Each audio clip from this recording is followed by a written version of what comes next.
Hi, welcome back guys. This is your friend, the MHA What If with another fanfiction. This is the first part of What If Deku Wanted to Change the System? All credits for this video go to their respective authors, so please support the real author. Check out the link in the description for more details. Please give this video a like and subscribe to the channel if you want more videos like this. Now let's get into the fanfic. Izuku Midoriya learned that not all people were born equal at the age of 4. It was like the universe decided that he needed to learn that his classmates really hadn't been that mean to him before. Sure, there was some joking about him not being Izumi anymore, but they left him alone for the most part. You should just give up.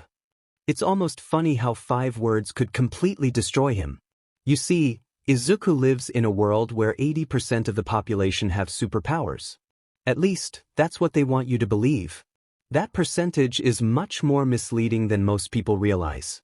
To begin with, that 80% of quirked individuals is the percentage for the entire world. The density of quirk users varies from country to country, and Japan has one of the highest numbers of quirked individuals. Considering that the first quirked baby was born in China, it's not surprising that most countries in Asia have more quirk users than the rest of the world.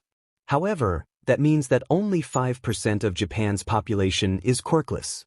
Of that 5%, about 4.2% of Japan's quirkless population are over 70. The remaining 0.8% are mostly 30 or older. The chance of someone in Izuku's generation being born quirkless is less than 0.23%. Yet here they are. There has to be some mistake. I know that all the other kindergartners have already started showing signs, but Dr. Tsubasa cuts his mother off. Excuse me for asking, Mrs. Midoriya, but you're a 4th-generation quirk user, correct? Yes. I can pull objects towards me, and my husband can breathe fire. The doctor nods and points to an X-ray on his board. You see, a child should develop one of their parents' quirks, or a combination of the two, by the time that they turn 4 years old. However, quirk research has discovered that those who have quirks only have one joint in their pinky toe. It's pretty rare these days, but your son has 2. He won't be getting a quirk. Izuku spent the rest of his day in a daze. When they both got home, Izuku watched All Might's debut video on loop. Watching All Might smile as he saved over 100 people always inspired Izuku, after all. Izuku had hoped that he would stop crying if he could just smile like his hero. All Might is always saving everyone with a big smile. I want to be a super cool hero like that. Izuku could barely see his mom through his watery eyes, but he never forgot what she said next. I'm sorry, Izuku. I'm so sorry. That wasn't what he wanted her to say. When Izuku was 10 years old, he started to believe what other people always told him. He was quirkless, so he was useless. He was quirkless, so he'd never amount to anything. He was quirkless, so he could never be a hero. That was just how things were. He still wanted to be a hero, but Izuku started to look at other options just in case. It never hurt to have a few backup plans. When Izuku was 13 years old, he realized that he lived in a society that didn't want him. He had started to really look at jobs that let quirkless people apply, and he was horrified to see that there was almost nothing there. Every quirkless person seemed to be expected to work a minimum wage job for the rest of their short lives. For some reason, not having a quirk meant that he was less employable than someone who could change their hair color or take their eyeballs out of their sockets. Izuku started to research the unemployment rate for quirkless people with a horrible sense of dread rising within him. There were some quirkless people who still worked in larger companies, but they were almost all older people who had already worked at that company for decades. The discrimination wasn't as bad when they started working, and so most of them got to stay. Anyone quirkless in the generation before Izuku's had a 53% unemployment rate, and those who got jobs were always paid less than their peers with quirks. Suddenly, Izuku wasn't so sure that he had an option other than becoming a hero. He wanted to change things. He wanted to make things better for people without quirks. Izuku wanted to make it better for people who had weak or villainous quirks too. He's been training his brain for a long time. It was time for him to start training his body as well. He refuses to let others make him doubt himself ever again. It's not that Izuku hadn't tried to start training before, honestly. He had tried to take some martial arts classes when he was younger, but the second that any teacher pulled up his Quirk registry, a measure was put in place fairly early in Quirk history that allowed places with memberships to look at said records, primarily for the safety of their other members. They told him that they weren't equipped to teach someone of his nature. Izuku had sulked about it for a while, but later decided that he'd just try to go on runs and practice moves from videos. That wasn't enough anymore. It was time that he got serious about this if he was going to get into UA. He had always focused more on agility and speed than strength, but he still needed to work on his base strength levels. Izuku was on one of his runs when the idea finally hit him. He looked at the mountains of trash on Dagoba Beach as he ran past, and Izuku started to plan his next move. You want to clean up that beach? It was much prettier before people started dumping their trash there. Is there a specific reason why you want to clean it up? It'll be a lot of work for just you, Izuku. He knew that his mom meant well, but Izuku really didn't want to tell her that he still planned on being a hero. She always seemed so worried about him, even if she never seemed to notice when he came home hurt, and he didn't want to make her feel any worse. Mostly, I just think it's a shame for it to be left as it is. No one seems to be planning to do anything about it, so why shouldn't I start trying to clean it up? It could even double as strength training if I'm careful about it. I just have to slowly work my way up to the bigger things. You know that we haven't found a gym willing to let me buy a membership yet, and it'd be helping both me and our community at the same time. Inko tilted her head and hummed, pondering that for a while. Alright, just make sure that you wear thick gloves, Izuku. You don't want to cut yourself on any of that trash. Do you want me to hire someone to go out there and take the trash off for you? I'd need to know what days and time that I should schedule them for, though. Can we afford that? I don't want to make things too difficult for you.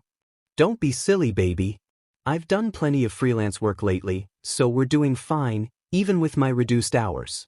I may have to find material outside, but I can still write my articles at home. Kevin, I was thinking about cleaning things up on Sundays, Tuesdays, Thursdays, and Saturdays for now. I know that I need break days in between. Maybe send someone out there at around 6:30? That way I can still get home before it gets too dark. Sounds good. I'm so proud of you, Izuku. See, you don't have to be a hero to do good things for the people around you. Izuku plastered on a small, fake smile and nodded. His mom didn't notice, though. She never did. Izuku was in his last year in middle school before he knew it. He spent most of summer break cleaning Dagoba, and even his break days were filled with running and filling out his notebooks.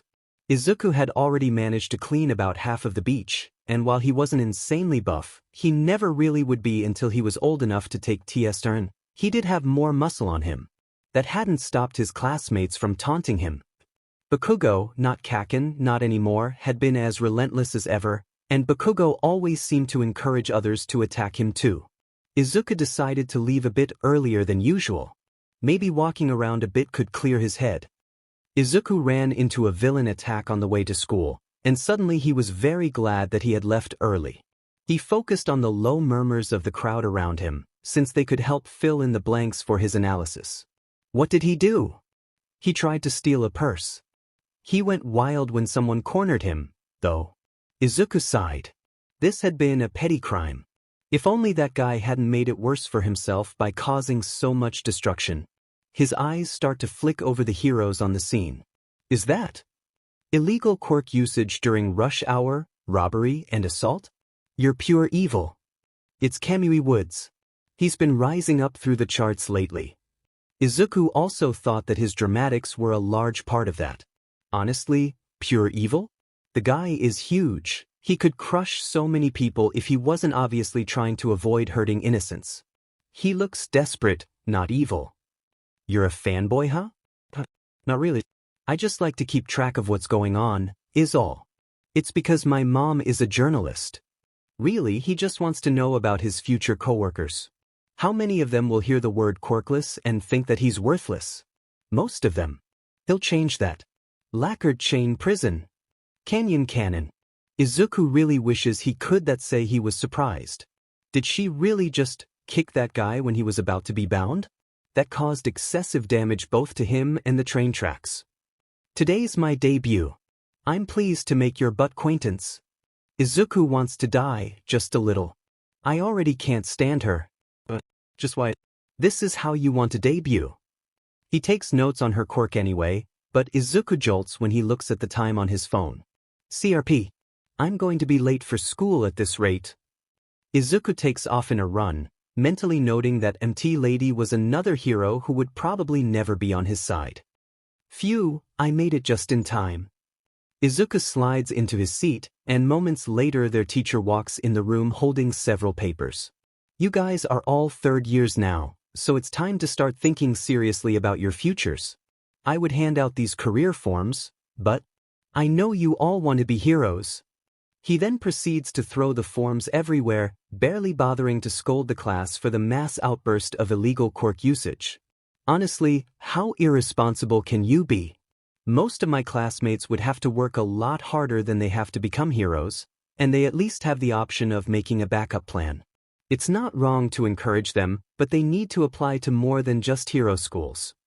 Don't lump me in with these losers. Bakugo is the same as ever. Izuku honestly can't believe that he used to look up to the guy. Bakugo. I know that you're aiming for UA. Izuku tries his hardest to tune Bakugo out as he stands up on his desk and screeches about being the best, or whatever. So noisy. You're going for UA too, aren't you, Midoriya? He wanted to cry. Why would you do this to me, sensei? The entire class burst into laughter. Midoriya in you? Good grades alone can't get you into the hero course. Deflect. Deflect, Izuku. I never said that I was trying for the hero course. UA is still the best school in the county. Their general department is great too. Izuku was also applying for general education, to be fair, but that was just because he knew that he could transfer into the hero course if he did well enough in the sports festival. Most people didn't know about that, but Izuku practically stalked the underground hero forums for any information on Eraserhead. His quirk only evened the playing field after all, so he was an inspiration to him. Izuku had found an old recording of the sports festival during Eraserhead's first year. He had been a general education student, and it didn't take much effort to put two and two together. His deflecting didn't deter Bakugo, sadly. Izuku is lucky that the explosion that charred his desk missed him. Cut the sheet dead. UA is for the best of the best. Do you really think that you can compete with me? Quite frankly, yes. No, that's not it. I'm just trying to get into a good school, Bakugo. I'm not only applying to UA. That was also true, though getting into UA would be the best case scenario. He needed that sort of prestige if he was going to get anywhere as a quirkless hero. He could always go underground, but then he wouldn't be able to make any of the big changes that he wanted to. Izuku wanted to inspire people like him. They had to see him for that to happen. You're pathetic, Deku. What can you even do? You won't waste their time with you. The rest of the school day went by quickly, and Izuku wanted to get out of there as soon as possible. He had already packed everything up, but Bakugo stopped him before he could get out of the door. I'm not finished with you, Deku. Izuku hunches over, making himself look as small as possible. This does not look good. What do you need, Bakugo? The best heroes out there all showed signs of greatness from a young age. I can't have someone like you ruining my perfect origin story. Don't bother trying for you, Deku. You're too worthless to make the cut, even in the general program. He tries to stop it, but Izuku still feels tears welling up in his eyes.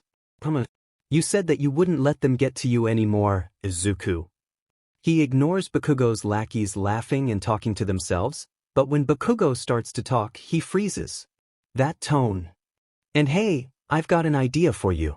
Why don't you go take a swan dive off the roof of the building? Maybe you'll be born with a quirk in your next life. Izuku can't stop crying. He doesn't know why this hurts so much. It's not like his classmates haven't suicide baited him before, but it feels more personal somehow. Maybe it's because this time someone said it to his face instead of leaving flowers on his desk or gifting him razor blades for his birthday. You're so stupid, Bakugo. If I really jumped, then all it would take is a note for you to be arrested for instigating suicide, if they even bothered with following protocol for someone who is quirkless. Izuku hated that he had to wonder if they would even bother. He sighed and started to head home. I just have to keep my head up. I've been working hard. I can do this.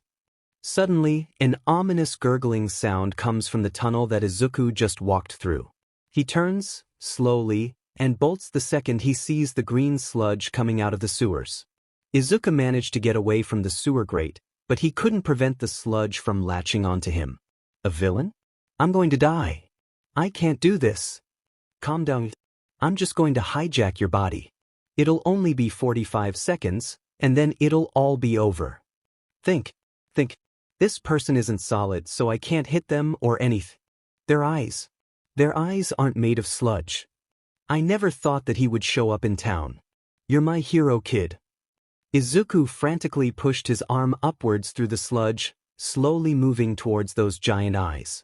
Black spots started to dance in his vision, but Izuku managed to get a jab in at one of the sludge villain's eyes. It was only one finger, but it earned him a few precious seconds of air. Why you dash? Fear not, kid. I'm here. Texas smash. Izuku hits the ground. On the positive side, I can breathe again. That really hurt though. Are you alright, kid? Yeah. I think so. Izuku stands up slowly, coughing. His lungs feel gross. That's a relief. Sorry that you got caught up in my villain hunt. The sewer system here was more complicated than I thought. My victory here was thanks to you. The villain is contained now.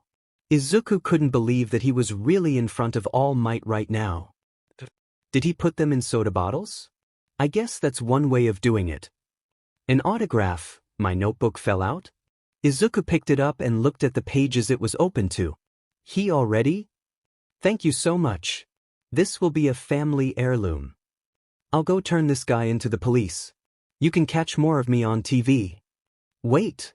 A pro battles both villains and time. Thanks for your support. I need to ask him. Izuku is about to do something very stupid, but deep down he still wants just one person to believe in him. Suddenly he's flying through the air and holding on to All Might's leg like his life depends on it. Mostly because it does. Hey now. You need to let go, kid. This is a bit much. If I let go right now, then I'll die. But I'll land somewhere, then. Izuku was practically hyperventilating on the roof of this building. I've had far too many close calls with death for one day. What was I thinking? The people in this building should let you down. I don't have the time for this, really. Wait. I won't. Izuku closes his eyes and yells out, too afraid to see if All Might would actually listen. Can I still be a hero without a quirk? I've always been bullied because I'm quirkless, and no one has ever believed in me. I want to help people, and I want to make it so that no one has to go through the things that I have ever again. I want to save them with a smile, just like you. When he opens his eyes again, Izuku sees a skeletal man standing where All Might was. His hair, his eyes, his height too. What happened to him? All Might? Are you okay? Izuku sees blood start leaking from his mouth and almost screams. He's definitely not okay. So, you've seen the real me? Don't go posting about it on the internet, kid. All Might sighs and sits down. Then he lifts his shirt up to expose one of the worst scars that Izuku has ever seen, and that's saying something considering how many scars that he has. An enemy did this to me 5 years ago. My stomach had to be removed, and my respiratory system almost went with it. Those injuries have caused me to grow weaker, and I can only do hero work for about 3 hours a day now. 5 years ago, Toxic Chainsaw didn't seem to do that much damage to you in your fight. You know your stuff, kid. You're right, that guy couldn't lay a scratch on me. The villain who did this. I made sure that it wasn't made public. The symbol of peace can't ever falter in the face of evil. If a villain can do this to me, then I'm sorry, kid, but I don't think that you can become a hero without a quirk. Izuku had never really expected that he might not get the answer he wanted on this rooftop. All Might was always going on about how anyone could be a hero, so why did he have to exclude the quirkless too? If you want to help people, then you can always be a police officer. No, I can't. Quirkless people are barred from the police force. Our so-called disability makes us a liability on the field, apparently. You're the #1 hero. You should know that quirk discrimination laws don't cover the people that don't have one. They may be mocked, but they still do admirable work. It's not wrong to dream, kid, but you need to be realistic. All Might opens the door to the building, and Izuku can't see him anymore. Izuku is glad for it. He feels like he's going to be sick. For just a moment, Izuku stands on the rooftop, alone, and he considers jumping. He turns around and goes down the stairs. Izuku just wants to go home after such a horrible day, and when he snaps out of his dejected daze, he is furious. Fine then. If All Might is just another a-hole that I have to prove wrong, then so be it. He starts to move with more purpose when he hears it. Explosions. Another villain fight? Maybe getting some new notes will improve my mood. Izuku starts to gravitate towards the crowd and freezes in horror. The slime villain? That means All Might dropped them because of me. And he's out of time too because I wasted it. Why aren't the other heroes doing anything though? Backdraft could hose down the villain now that the civilians are away from the fires. He'd be able to put them out afterwards. The villain's eyes are obvious weak spots too. When the sludge villain turns towards the crowd, Izuku sees horrifyingly familiar red eyes. He may be awful, but he doesn't deserve this. Izuku rummages through his backpack and pulls out a pair of scissors. Fine then. If the heroes won't do anything to help him, then I guess that I'll have to. Even if I did die, would it be much of a loss? Izuku runs forward, weaving through the crowd and heroes alike. He hears people yelling around him, but Izuku is MSTR of tuning people out when they start screaming at him. He gets in close, but this time the sludge villain fails to grab him. Izuku jams his scissors into one of the villain's eyes. They scream in pain, and Izuku flinches a little at the sound, but it seems to do the trick.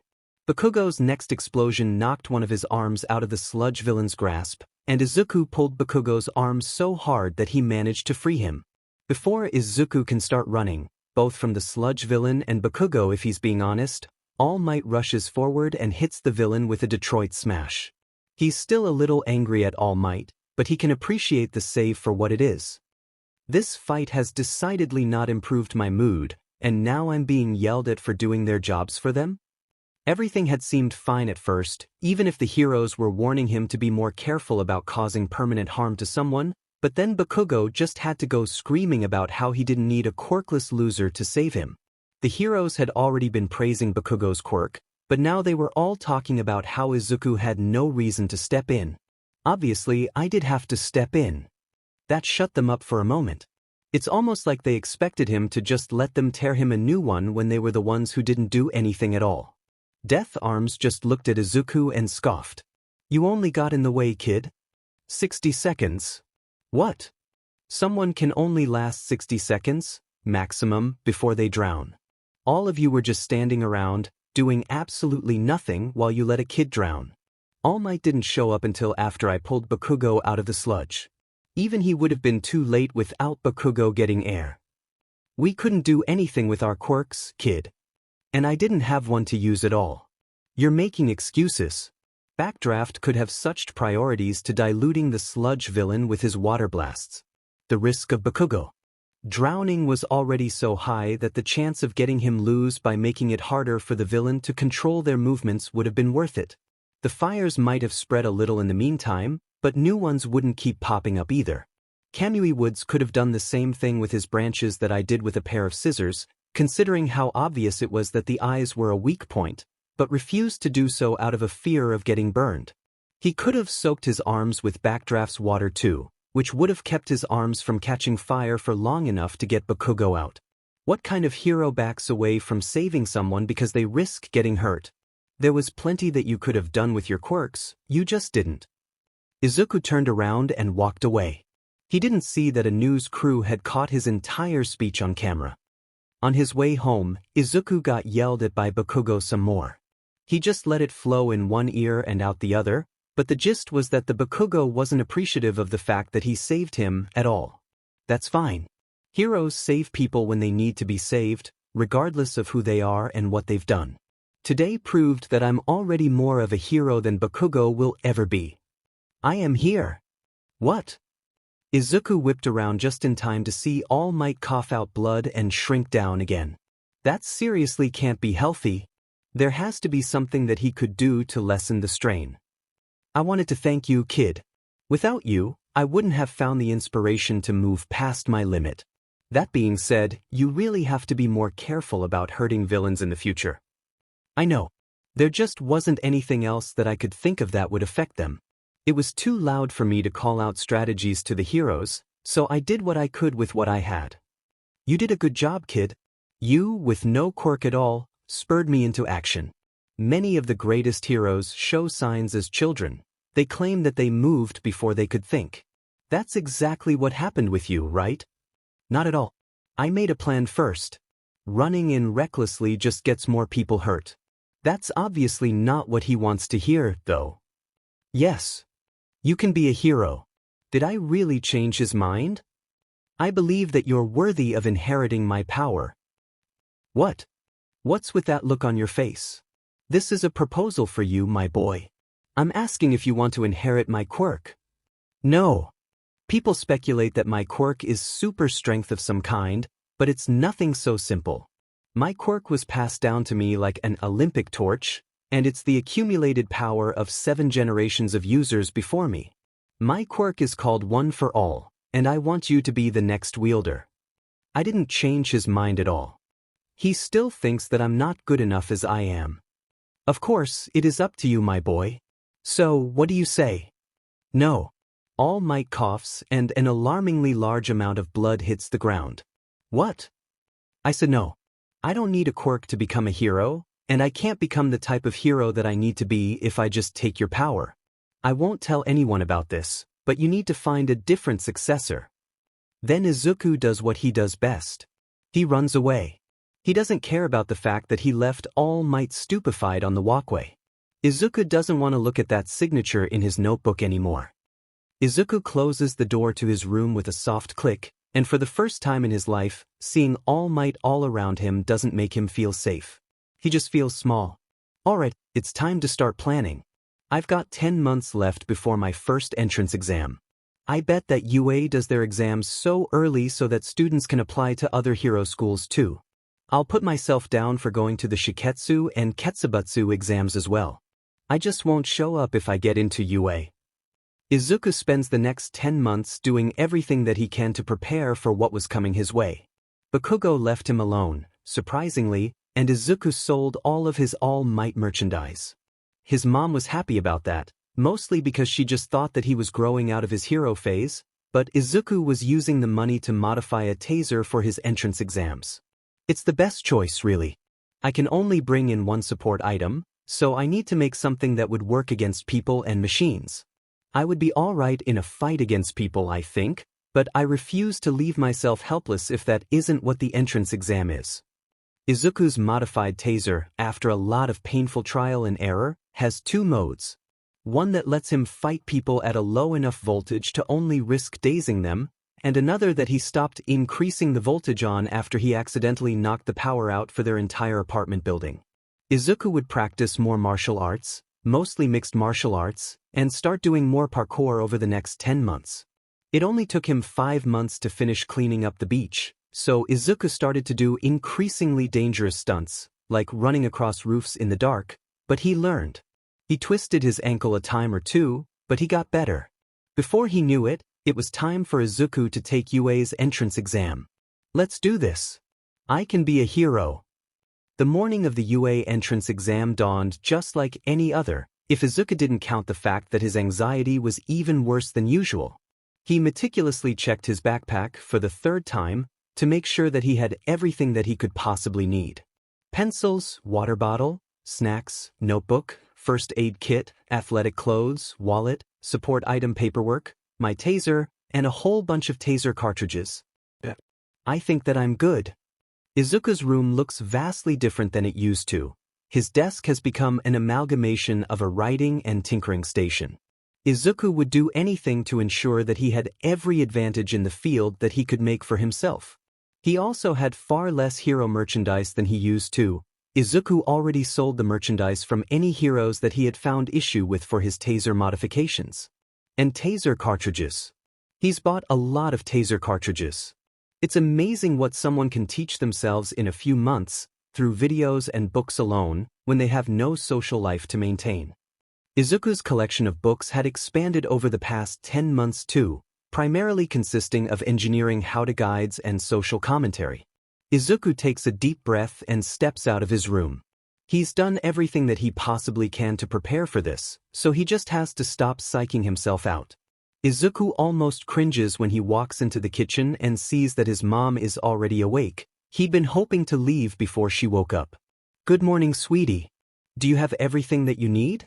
The general exam is supposed to let out by noon, right?" "Why, I'll probably hang out for a bit afterwards, though. I figured that I could walk back home with Kaken after he finishes the hero exam." The last thing that Izuku needed was for his mother to suspect that he was applying for the hero course too, and that was as good of an excuse as any. His mom didn't know that he and Bakugo weren't friends anymore after all, and he didn't want her to refuse to let him go. "That's fine, sweetie. Just text me when you're done with your exam, okay? And let me know when you and Katsuki are heading back." "Sure thing, Mom. I better get going. Love you." Izuku could text her after getting out of the written exam. He would just have to be quick about it. As Izuku closed the door behind him and jogged toward the train station, he couldn't keep the smile off of his face. Today was the day that his life would change. UA is even bigger than I imagined it would be. This is so surreal. Izuku takes a deep breath and steps forward, determination fueling him. He was going to do this. He would prove everyone wrong. "Get out of my way, Deku." I guess it was too much to hope to avoid Bakugo here, of all places. At least he thinks that I'm only going for general education. Izuku steps to the side and allows Bakugo to stomp his way forward. Honestly, no one is going to feel safe when he comes to save them. He needs to at least pretend to have some people's skills. Izuku strolled forward with a small smile on his face. Bakugo is going to be so set off if I actually manage to do this. Izuku's thoughts are interrupted by him managing to trip over what must be the only loose brick on this path. He moves to catch himself in a front handspring, but turns around when he notices that he was still in the air. "Sorry about that. It's my quirk. I just thought that it'd be bad luck to fall before the exam, but I guess you didn't need my help, huh? It's fine. I could have hurt my wrist trying to do that, so you still helped out. I just figured that it'd be better to do that than to land on my face, you know? I'm Midoriya Izuku, by the way." Izuku laughs, trying to dispel his nervous energy. He wasn't used to people actually being nice to him, and that was a sad thought. The brown-haired girl set him down with a smile on her face, and then she put her fingers together. A 5-point touch activation quirk?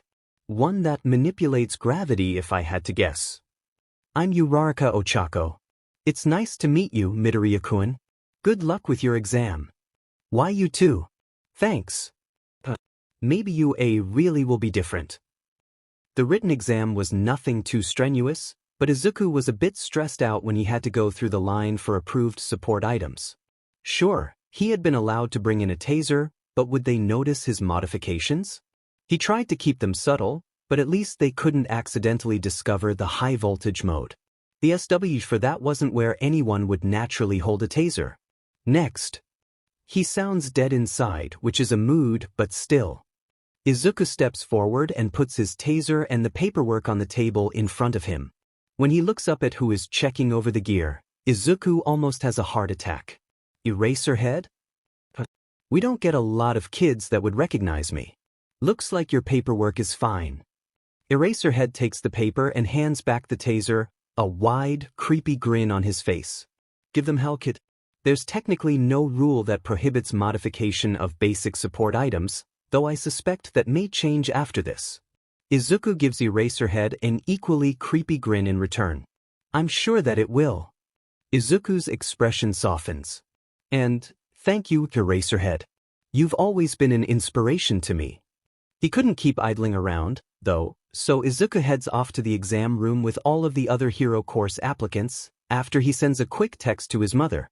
If he had stuck around for a few moments longer, then Izuku might have seen the shock on his favorite hero's face. Of course, because the universe hates Izuku, his seat was right next to Bakugo. What are you doing here, you shitty Deku? It's bad enough that you're trying to get into UA at all.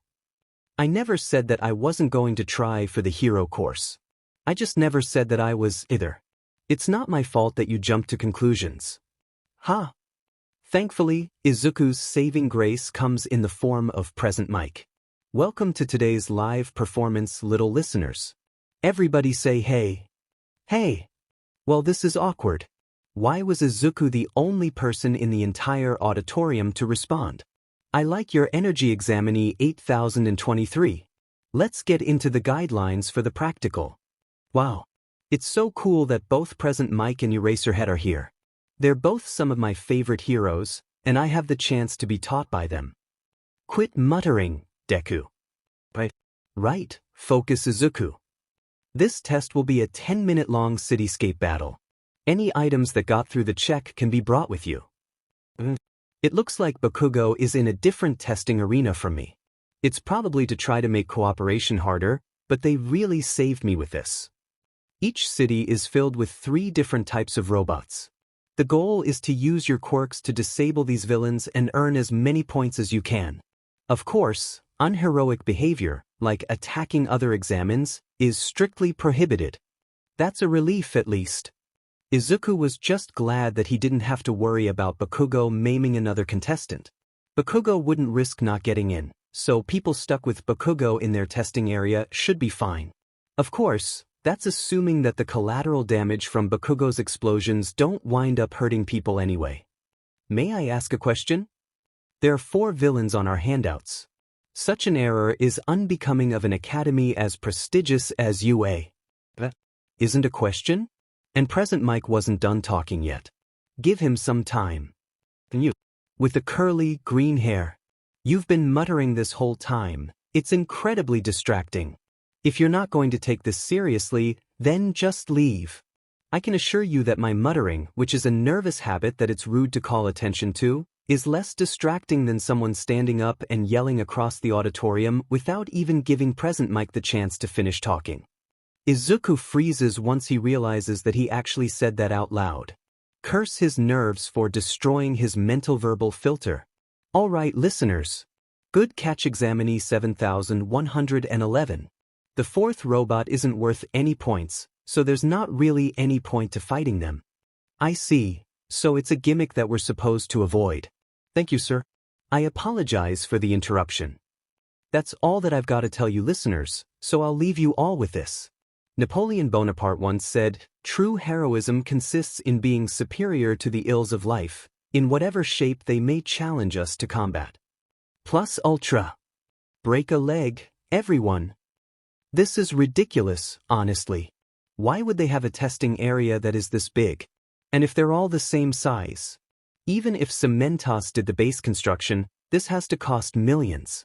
Millions that could go into things like rehabilitation programs, but instead they choose to build robots and cities for kids to destroy. What a waste. It's like a whole city.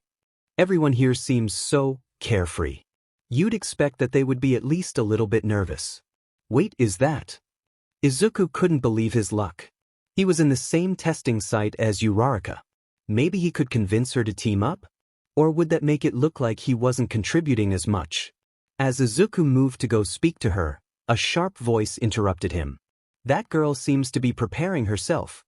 Why are you even here? Are you just trying to distract the others? Izuku couldn't stop himself from flinching when the robot guy grabbed him. It didn't hurt, not really, but Izuku has a lot of starburst burn scars on his shoulders from Bakugo grabbing him. Being touched out of nowhere was bringing up bad memories.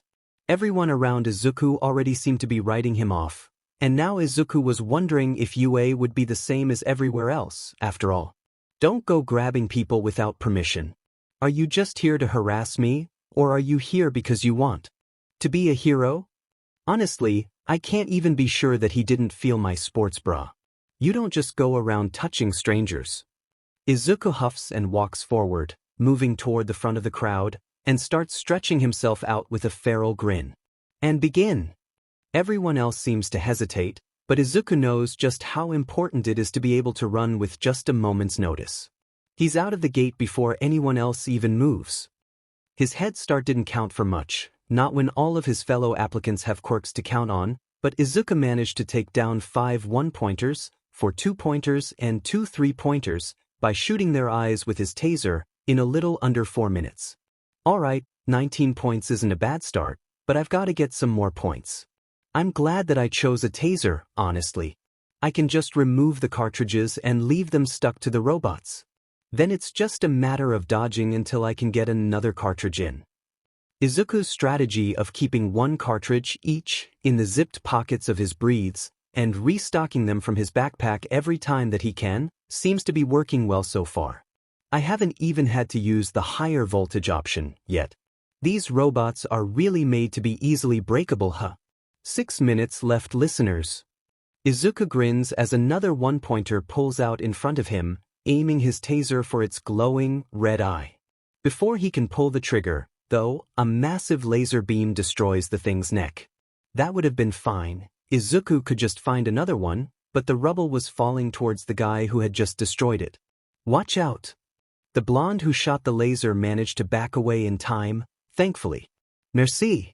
I appreciate the assist. I think that I might be seeing you again after all. Izuku thinks he understands the point of having 0-pointers, even if he hasn't seen any yet, in the exam now. After all, heroes are meant to save others above all else, right? Izuku manages to take a few more robots down, a 1-pointer, 3 2-pointers, and 2 more 3-pointers to be specific, and he seems to be fairly on par with the other scores that he hears being called out. I can't be sure that the 3 people that I've helped count for anything. I know that I have 32 points, but is that enough? Suddenly, the ground starts to shake. Izuku looks around and feels his jaw drop at the sight of the 0-pointer. Well, I guess I understand why I didn't see any before.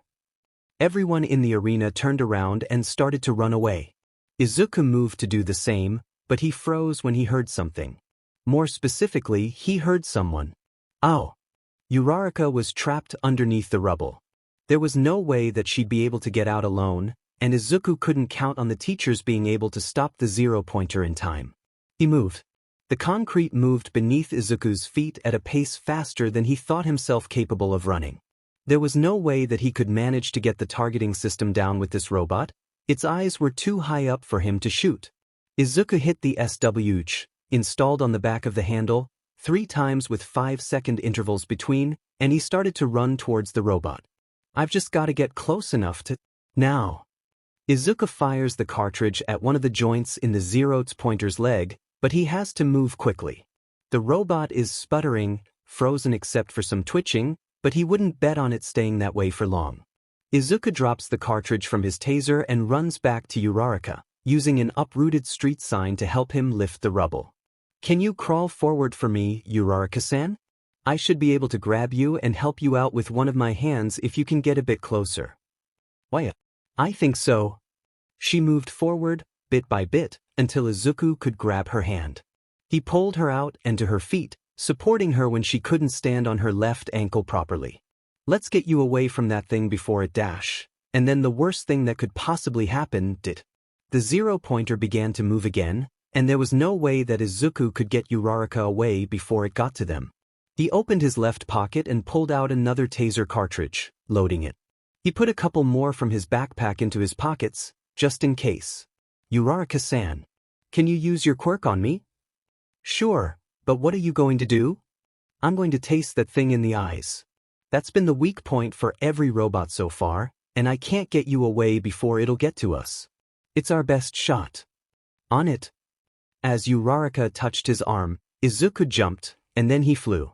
He was heading toward the 0-pointer's face with his taser aimed forward at an alarmingly quick speed, but at least it couldn't swing an arm at him fast enough to actually hit him. Izuku got closer and closer, and finally he pulled the trigger. This time he managed to hit the 0-pointer right in the middle of the glowing, red eye that wasn't connected to the others in an X. It was risky to go for that one first. The others were all obviously on the same circuit, but it wound up being the best decision that Izuku could have made. The entire robot shut down, eyes dulling. Yes. I picked the right eye, thank you, Racerhead. Wait, how do I stop moving? He didn't.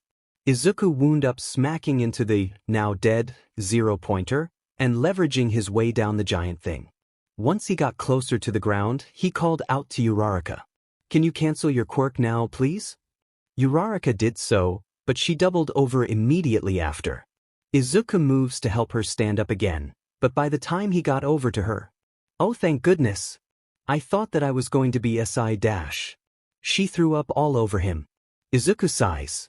"I'm so sorry. Oh gosh, I'm so sorry." "It's okay. I'm just glad that you're fine. I'll just go take a shower before I head home. Keep your weight off your ankle, it looks like it's at least sprained." Before Izuku could even begin to lead Uraraka away from all the rubble, a loud voice called out to all the applicants. "Time's up."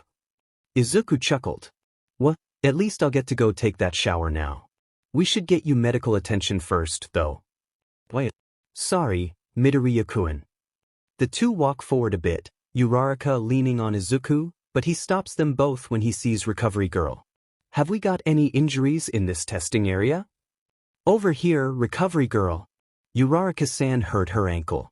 It's only sprained, I think, but I tried to keep her off of it." It was super fascinating to see how Recovery Girl's quirk worked up close.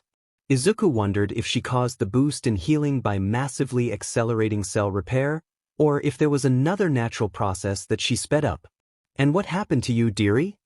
Uraraka groaned miserably before she answered for him. "I used my quirk too much. He helped me stand up and was supporting me so that I could walk. I wound up getting sick on him." "I see. Don't feel so embarrassed about it. This sort of thing happens all the time. Is anyone else hurt?" Izuku waved a farewell to Uraraka before going to get cleaned up, suddenly very thankful that he had to come in ordinary clothes to keep his mom from being suspicious. At least he had something that he could change into. Izuku sent a quick text to his mother and started to make his way home. Up in the teacher's observation room, All Might had never felt more certain that Midoriya Izuku was meant to be his successor. A week passes, and Izuku is a bundle of nervous energy. He knows that his letter should be here either today or tomorrow, but, knowing his luck, it'll arrive today. Doesn't want to have to open it in front of his mother. Izuku knows that he has to be absolutely sure that he got into the hero course before he shows it to her. "It's here, Izuku." His mom holds out the letter, and Izuku takes it with shaking hands. Is it okay if I open it in my room? I'd rather be able to tell you if it's good or bad news after I know for sure." "If you're sure, baby, but you are pretty smart. I'd be more surprised if you didn't make it into the general program." Izuku doesn't doubt that he managed to pass the written exam. He didn't make a perfect score, but he wouldn't bet on making less than a 90 either. "I know. It's silly, but I really would prefer to open it alone." "Go ahead, dear. I'll wait here for you." Izuku closes the door to his room with a shuddery sigh. "I guess it's time to find out if I need to buy more taser cartridges." He sits down at his desk and opens the envelope, surprised to see a metal disc fall onto his desk alongside the standard letter. This is a projection. All Might? Why would he record discs for UA? "It's been a while, young Midoriya. You see, I've come to town for one reason. To teach at UA. Why does the world hate me? You scored remarkably well on the written exam, making a 92. But we have to take the practical into account as well.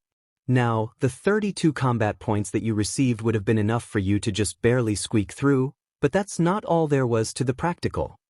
I knew that there had to be another element. Either way, it seems like he passed.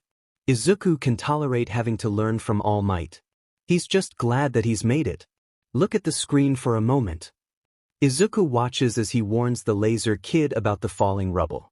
Next, he sees himself pulling the exhausted purple-haired guy out of the way of a crumbling building, and watches the same guy help Izuku when one of the robots, that Izuku showed him how to take down, almost landed on his leg. Then, Izuku watches as he pulls a blonde with pale blue eyes away from a two-pointer that he hadn't noticed. Watching it in third person let him see that the blonde was confused after touching him, for some reason. Finally, Izuku watches himself take down the zero-pointer with a taser, spite, and a lot of nerves. You see, we weren't just watching you take down villains for this exam. No hero course could reject someone who goes out of their way to do the right thing, especially when they don't know that it will help them. We also included rescue points. I was right. Then that means dash.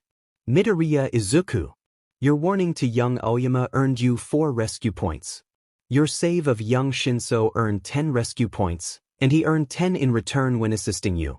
Your assistance to young Monoma earned you 6 more rescue points. Finally, for your incredible bravery in saving young Uraraka, you earned 60 more rescue points. She earned 45 for the role she played in it. No way! Young Midoriya, your final score was a whopping 112 points. You are the highest scoring applicant that we have this year, and one of the highest scoring applicants of all time. Welcome to your Hero Academia. I did it. I really did it. Izuku rushes out of his room with a giant smile on his face. Surely this will prove to his mother that he has what it takes. Mom, I got in. Oh, I'm so proud of you, baby. You're going to do so well in general education. No. Mom, I got in the hero course. What? I knew that you'd just worry if I told you that I was planning to apply, so I thought that I could make you proud by getting in and surprising you. But Izuku, it's going to be so dangerous for you, baby. There's no way that you can do this. But I can, Mom. I got first place for the entire year. All Might said that I was one of the highest scoring applicants that UA has ever had. I got 112 points, Mom. I didn't just barely get in, I did the best. Oh, Izuku, I don't like this. I don't like it at all. I guess that I can't stop you. Just don't feel bad when you decide to transfer down, okay, sweetie? She really isn't ever going to believe in me, is she? Or maybe the sports festival can change her mind. She might just need to see it for herself. I won't, Mom. Because I won't give up this chance for anything. This is only the beginning of Izuku's journey to become something great. Izuku wishes that he didn't feel so small in his own house. It's the morning of his first day at UA, and he's excited, he really is, but he can't ignore the constant feeling of being such an awful son. He knew that he was stressing his mother out with his dreams of a better tomorrow, but Izuku also knew that giving up on his dreams would be giving up the only thing that gave him meaning. The house is quiet and cold before he leaves, but Izuku is honestly grateful that he doesn't have to placate his mother's fretting. He has everything that he could ever need for his first day of school. Well, he didn't need to bring the taser. He was mostly bringing it so that he could leave it wherever his costume and equipment would be. I do have a sports bra, right? I'm not sure if we'll do anything physical on our first day, but it's better to be safe than sorry. After double-checking and finding that he did need to grab a sports bra first, Izuku walks outside and locks the door behind him. He heads toward the train station with a huge smile on his face. UA, here I come. 1A, where is 1A? This place is even bigger on the inside. Izuku is starting to worry that he didn't leave early enough to get to class on time. The last thing that he needs is the sort of reputation that follows being late on his first day. Oh, there it is. Izuku finally finds his classroom, and he's amazed at just how large the door is. It's nice to see that they're being inclusive. I wonder who all is going to be in my class? It'd be nice to talk to Uraraka again. I really hope that I don't have to deal with Bakugo or that robot guy, though. Izuku takes a deep breath, opens the door, and discovers that his life must, in fact, be some sort of cosmic joke. And I'm stuck with both of them. Of course I am. Izuku really wants to just sneak past them and sit down, but one look at the seating chart tells him that he doesn't get to do that. The classroom was already mostly filled, but of course he would be assigned to sit behind Bakugo. Izuku shuffles inside the classroom, and for a moment he thinks that he might just be able to pull off sneaking in after all. That hope is dashed when Ida, who he is glad that he doesn't have to keep calling Robot Guy, rushes over to introduce himself. Izuku returns the favor, nerves abating a bit. Maybe he's just really proper? He might not be that bad after all. Ida must have been stressed out too. Midoriya-kun, you were able to discern the true nature of the exam, weren't you? Not really, no. I guess that something else was going on, but I still wasn't sure if helping others would have any effect on my score. I just couldn't stand by and not help, I guess. Now that Ida wasn't blocking the way to his desk, Izuku went to sit down. He pulled out a notebook and pencil, and tried not to think about the fact that he was sitting behind someone who was furious when he discovered that Izuku had gotten into UA. At the very least, it doesn't seem like UA let other students know who got what place. Bakugo might have actually killed Izuku if he knew that he was the one that got first. Oh, Midoriya-kun. I'm glad that you got in. I figured that you would after you saved me. I'm glad that we're in the same class, Uraraka-san. Me too. We've got the entrance ceremony and guidance sessions today, right? I wonder who our teacher will be. Izuku fidgets, watching Ida and Uraraka stand around. He wished that he could have that kind of confidence. Izuku is used to sitting down and making himself small the instant that he enters any classroom, but his inherent alertness did pay off this time. Is that a sleeping bag? If you're just here to socialize, then leave. Eraserhead. This is the best possible outcome. I'll take dealing with Bakugo in exchange for being taught by Eraserhead any day. At least I know that he wants to give me a chance. It took 8 seconds for you to quiet down. Time is a precious resource for heroes. We'll work on that. I'm your homeroom teacher, Aizawa Shoyuda. I get to add Eraserhead's civilian name to my notebooks. This is the best day. Suddenly, Eraserhead pulls out an athletic uniform from his sleeping bag. Uraraka takes it, looking perplexed. Change into your gym uniforms and head out to the grounds. You have 10 minutes.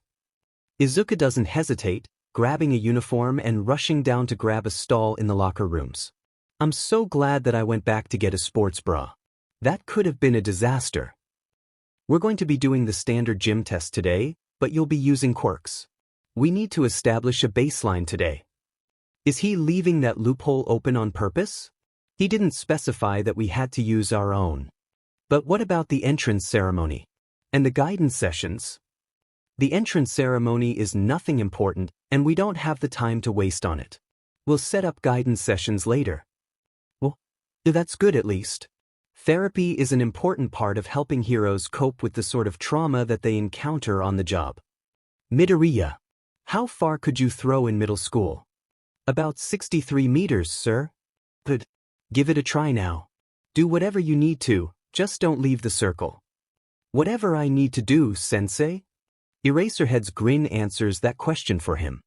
He did leave that loophole on purpose. Uraraka-san, would you mind coming over here and making the ball lighter for me? Izuku looks over to her and he grins at the understanding lighting her eyes. Sure. Here you go, Midoriya-kun. Izuku holds the ball out toward her, while keeping it in the circle, and grins when she taps it with all 5 fingers. Thanks. Izuku grins as Uraraka skips back toward the others, and he throws the ball as hard as he can. It goes so far that he almost can't see it, and he sees Uraraka press her fingers together once the ball starts to float up. That's fair. I wouldn't expect her to let my ball float into space. She can save that score for herself. Eraserhead gestures for Izuku to rejoin the class, and Izuku grins when he sees his score. It's important for heroes to know their limits. 1063 meters, really? Sensei, isn't it against the rules to use someone else to boost your scores? Eraserhead looks over at Ida, shaking his head. No. Again, it's important for heroes to know their limits. Midoriya knew that he couldn't do much to improve his score for the ball throw, so he teamed up with someone that he knew could help. That showcases his ability to make rational decisions, without being held back by pride, which is important in hero work. Heroes don't always have the luxury of working together, of course, but it's also important to know how to cooperate with others when you have the option of doing so. Wow, this is going to be so much fun. Izuku cringes when he hears the pink girl say that. There's nothing wrong with having fun with this, but Eraserhead is not going to take that lightly. Being a hero is too much hard work to let comments like that slide. Fun, you say? Oh no. Yeah, I don't like that tone. UA's job is to turn our students into professional heroes in only 3 years. This isn't going to be all fun and games. If you're not going to take this seriously, I'll deem whoever scores last as hopeless, and they will be expelled. What? It's only the first day. That's totally unfair. Uraraka, no. Natural disasters, accidents, villain attacks. None of these things are fair. The world won't take it easy on you, so I won't either. I can do this. I'll prove that I'm not wasting Eraserhead's time. There are so many interesting quirks in this class. It's really cool to see how everyone is using them, too. Izuku wasn't doing too badly for himself, though he tended to score around the middle of the pack. 5.23 seconds for the 50-meter dash. I've definitely gotten faster over the past couple of years. Only getting 56 kilograms on the grip strength test isn't great, but I did focus more on agility and speed. I don't want to make Uraraka help me again for the standing long jump. Izuku wound up jumping as high as he could and doing a couple of front flips to push his forward momentum for distance. It was better than most of his classmates managed if they didn't have a quirk that helped, to be fair. The side steps were where Izuku really shined, grinning as he hopped back and forth with ease. This is so much easier than jumping the distance between roofs. He got the highest score in that event. Izuku, thankfully, didn't have to throw the ball again. He was really proud of Uraraka when she got an infinity, but he should warn her about Bakugo, considering that he got 705.2 meters on his throw. Honestly, he didn't even do badly, but he's going to be said that she scored so high and helped me score better than him. The seated toe touch was an event that took little fanfare, but Izuku did better than most of the guys in his class. He'd definitely work more on flexibility. Izuku didn't do very well on the upper body test. He was better at dragging things than lifting himself up, but he made up for it with his endurance running score. He couldn't surpass Ida, Bakugo, the fire and ice guy, or the girl who created a motorcycle to go around the track, but 5th place wasn't bad at all. Man, all this running over the years has really helped with my stamina, huh? I'm almost glad that all the dojos and gyms I went to wouldn't let me become a member. It's forced me to become creative. Eraserhead pulled up the scores as Izuku breathed for breath, and Izuku's heart sank as he saw who was at the bottom. Shinso seemed so cool too. We were rescue point buddies. By the way, I was lying about expelling someone. It was a logical ruse meant to bring out the best in you. I don't think that it was. Eraserhead is a very no-nonsense type of person. He must have decided that we were all worth teaching. Shinso looked visibly relieved by this information, and Izuku's jaw almost dropped when he really looked at the scoreboard. 1 Momo Yaoyorozu. 2 Shuto Todoroki. 3 Katsuki Bakugo. 4 Tenya Ida. 5 Fumikage Tokoyami. 6 Izuku Midoriya. 7 Mezu Shuji. 8 Mashireo Ojiro. 9 Eijiro Kirishima. 10 Mina Ishido. 11 Ochako Uraraka. 12 Tsuyu 13 Rikido Satu. 14 Hantasiro. 15 Kuji Kuda. 16 Kyukajire. 17 Toru Hagakure. 18 Yuga Oyama. 19 Denki Kaminari.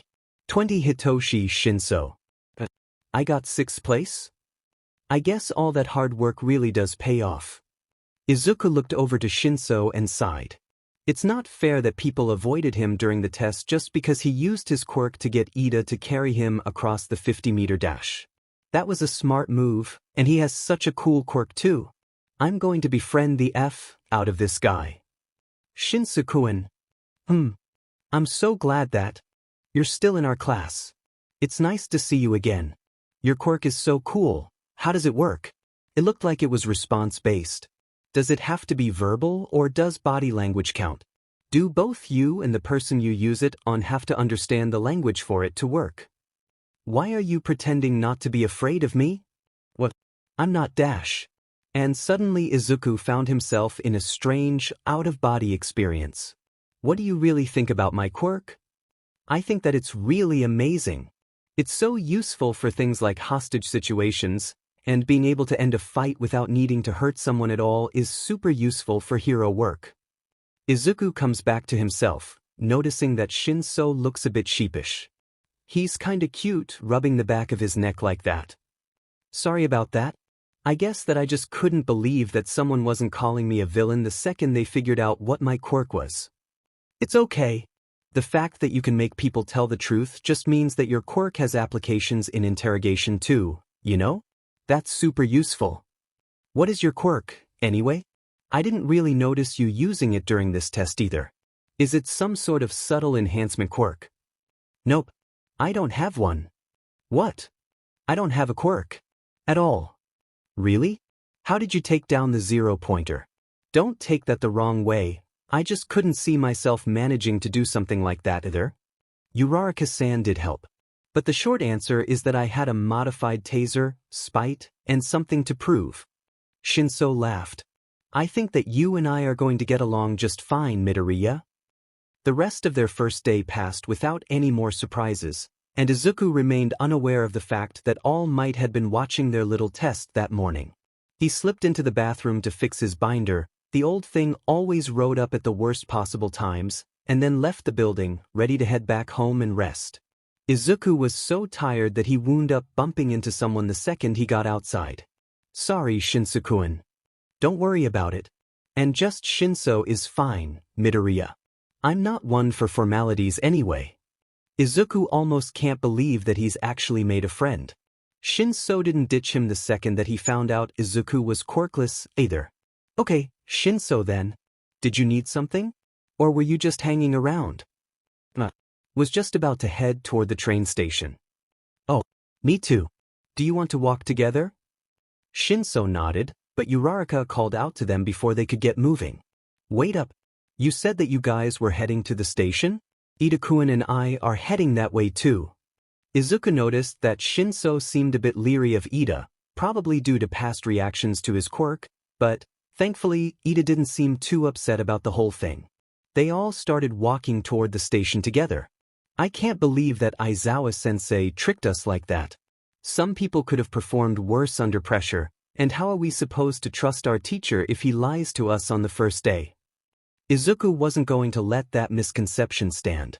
Aizawa-sensei wasn't lying. Eraserhead may not be a well-known hero, but the tiny snippets of information on him out there all point to him being a very no-nonsense kind of hero. He absolutely would have expelled someone today if we didn't prove ourselves. Shinso has a quirk that's super helpful for heroics, especially if he goes underground, and I'm sure that Aizawa-sensei saw that. Besides, hero work is a high-pressure occupation. The people who faltered under pressure today just have to work on that too. Uraraka hummed at that. I guess that does make sense. That's why Aizawa-sensei said the things he did about natural disasters and villains too, isn't it? Before Izuku could answer her, Shinso looked at him with a gleam in his eye.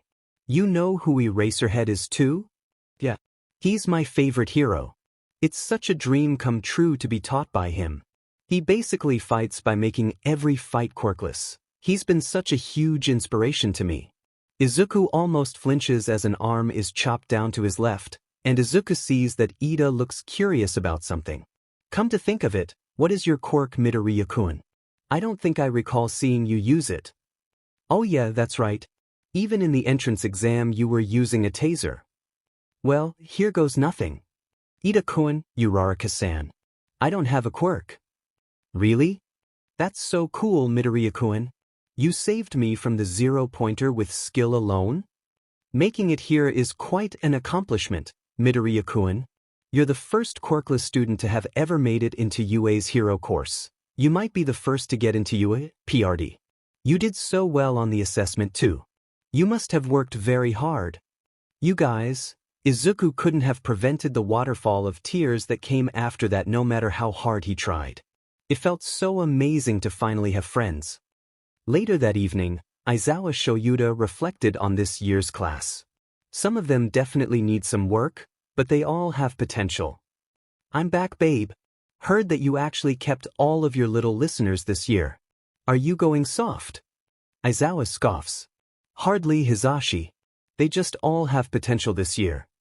What did you think of that little listener who called back to me during the presentation? I liked his energy. Aizawa hummed. That kid is going to go places. He came in 6th place, Hisashi. He managed to score above 14 of his classmates without having a quirk to fall back on. I look forward to seeing what he can do. Aizawa had been trying to change the biased entrance exam at UA for years now, after all. Something tells him that Izuku Midoriya isn't aiming for something so small. You know, it's strange just how normal these classes feel. Besides our teachers being heroes, it's really pretty ordinary. Izuku's second day at UA is off to a great start. He's able to interact with his teachers, who are heroes, without being dismissed. He gets to eat lunch rush's food, which is even better than he could have imagined, while sitting and talking with friends. What Izuku is really looking forward to, though, is their first heroics class. Izuku is vibrating in anticipation, wondering who would be teaching this class. I wonder why they wouldn't put the teacher's name on our schedule. Does it alternate depending on the focus of the class, or is it because I am dash F dash? Izuku's head hits his desk, coming through the door like a normal person. The class around him explodes into excited murmurs, most expressing surprise that the symbol of peace really is teaching their class. Shinso PPS an eyebrow at him. Are you good? Izuku grumbles. I just don't like All Might. It's personal, don't worry about it. No time to waste. Today we're doing battle training. I'm not so sure that I trust him to supervise that. And for that you'll need these. And with that, costume cases came out of the wall. Like that's a perfectly normal place for costume cases to be. At least I get to see my costume. I hope that they were able to get everything that I asked for. I know that it'll change over time, but I think that I made a pretty good base. After you all change, join me on ground beta. Izuku smiles as he puts on the last piece of his costume, a metal mouthpiece designed to shield his jaw and ears, filter out gases, and act as a communications hub. Izuku hits the SW's on the side of his mouthpiece and grins when he feels the fans were to life against his face. Looks like the cooling system works. It's not totally fireproof, but the heat shouldn't fry my systems, at least. When he steps out of his stall, Izuku almost wants to cry a little at the costumes he can see. They look cool, sure, but a lot of these don't look very protective. Please tell me that they thought to make the costumes out of Kevlar, at least. Hey Midobro. You look pretty cool, almost like a spy, you know? Izuku turns to Kirishima and blue screens for a moment. I get that his whole thing is hardening his body, but why would you leave your chest, and therefore your vital organs, exposed? What if you don't react in time? Thanks, Kirishima-kun. You too. Izuku wasn't rude, so he'd try to encourage Kirishima to wear a shirt at a later time. He's not wrong about my costume being kind of spy-esque though. Izuku's costume is a hunter green jumpsuit, with white accents along the sleeves and his sides, that may look simple at first glance, but it's woven with enough Kevlar to protect Izuku from any bullets or knives that come his way. It's pretty close to his body, mostly to prevent it from being grabbable, but it's looser around the chest, just as he requested. There are also 2 pockets, one on each side, built into his breathes. They're currently holding first aid supplies in one and taser cartridges in the other. It's the accessories that really make Izuku's costume, though. His gloves are black, and they have a RBB base and leather over gloves. They're designed to protect him from both knives and electricity. Izuku has a black belt with sturdy straps made to hold his gear, and he has electrified nunchakus on his left side, hence the shockproof gloves, that turn on if Izuku presses the button on the outer edge of both nunchakus. It keeps him from accidentally turning it on, and he has to press them both again to turn it off. That should keep most people from trying to take them from me. His modified taser is also attached to a strap on his right side. Izuku's most important piece of gear though, even above his weapons, are his goggles. They're probably the bulkiest part of his costume, but the hunter green goggles are sturdy, protective, and incredibly useful. Their primary functions are the night and heat vision modes that are activated by dials on the left and right goggle, respectively. The heat vision itself has 2 modes, one that allows him to see the standard thermal irregularities by turning the dial left, and another that blends thermal and X-ray technology to allow Izuku to see heat signatures through most walls when turning the dial right. It felt a little creepy to test that by making sure that I could see heat signatures in the girls' locker room, but I needed to make sure it worked, and it's not like I saw anything other than a vaguely human-shaped splash of color, anyway. Izuku's whole look is finished off with black, steel-toed boots. They're fairly standard, but they're also meant to reduce any noise made as he walks. Legs are normally much stronger than our arms, so it doesn't hurt me to weaponize them. I want to find something that can protect my head more at some point, though. I'm not sure that I want to go with a full helmet. It restricts mobility too much, but maybe some sort of bulletproof headband? Would that even work? Izuku shakes his head and moves to leave the locker room. He can plan out costume alterations later. For now, he's got a battle trial to get to. That's all 20 of you. You all definitely look the part. Izuku disagreed with that statement. He disagreed strongly. What kind of pervert designed Yaoyorozu's costume? A melon's window? I know that she has to expose skin for her quirk, but zippers exist. Plus, they could have done something more like a sports bra and shorts combo, which would give her more space to work with in the first place. Hagakure is just wearing boots and gloves too. The support department is perfectly capable of creating something infused with her genetic material for an invisible fabric. They did it with that permeation quirk kid who flashed the nation in his first sports festival, so they have no excuse for doing this. They wouldn't leave the gloves or shoes visible if they had already done it. And Uraraka looks so uncomfortable in her costume. You look pretty cool, Midoriya-kun. I wish that I had been more specific with my request. This is a lot tighter than I thought it would be. You can go to the support department and request changes, you know? If you're not comfortable in your costume, then you won't be able to fight at your best. Besides, the boots need to lose the heels. Heroes have to be able to run at a moment's notice, and you won't want to roll your ankle, or even just run slower, because you're wearing them. Oh, really? That's a relief. I'll have to talk to them after class. Do you mind if I join you? I really like most of this, but my boots are a bit tight. Plus, I want to talk to someone about getting a few more tools made. Actually, you should ask if any of the girls want to alter their costumes after class. I'll do the same for the guys. We can make a trip out of it. That sounds like a plan, Midoriya-kun. Sensei, this is the same field that we used for the entrance exams. Are we practicing more cityscape scenarios? Well, at least Ida is well protected. His suit could really stand to be more aerodynamic for someone who relies so heavily on speed, though. Nope. Today you'll be covering indoor battle training. Villain fights may most commonly be seen inside, but the truly heinous criminals tend to act behind closed doors. Right? As long as I set my dislike of him to the side, All Might does actually have decades of experience to share with us. What he said may be obvious with a bit of research, but I might be one of the few who bothers slogging through those statistics. You'll be split into pairs, and you'll either be on a villain team or a hero team. There's an outcry of questions from Izuku's classmates, but All Might manages to regain their focus. This is our scenario. The villain team will start off in their hideout, and they must hide and protect a fake nuclear weapon within it. The hero team has a limited amount of time to either secure the weapon or capture the villains. Your teams will be chosen by lots. Is that really the best way to do this? I doubt that he thought of it this way, but actually, heroes have to team up with each other all the time during emergencies. They normally don't know each other that well, so this is a good replication of that. My apologies, Sensei. It's quite all right, young Ida. Moving on, our team lineup is as follows.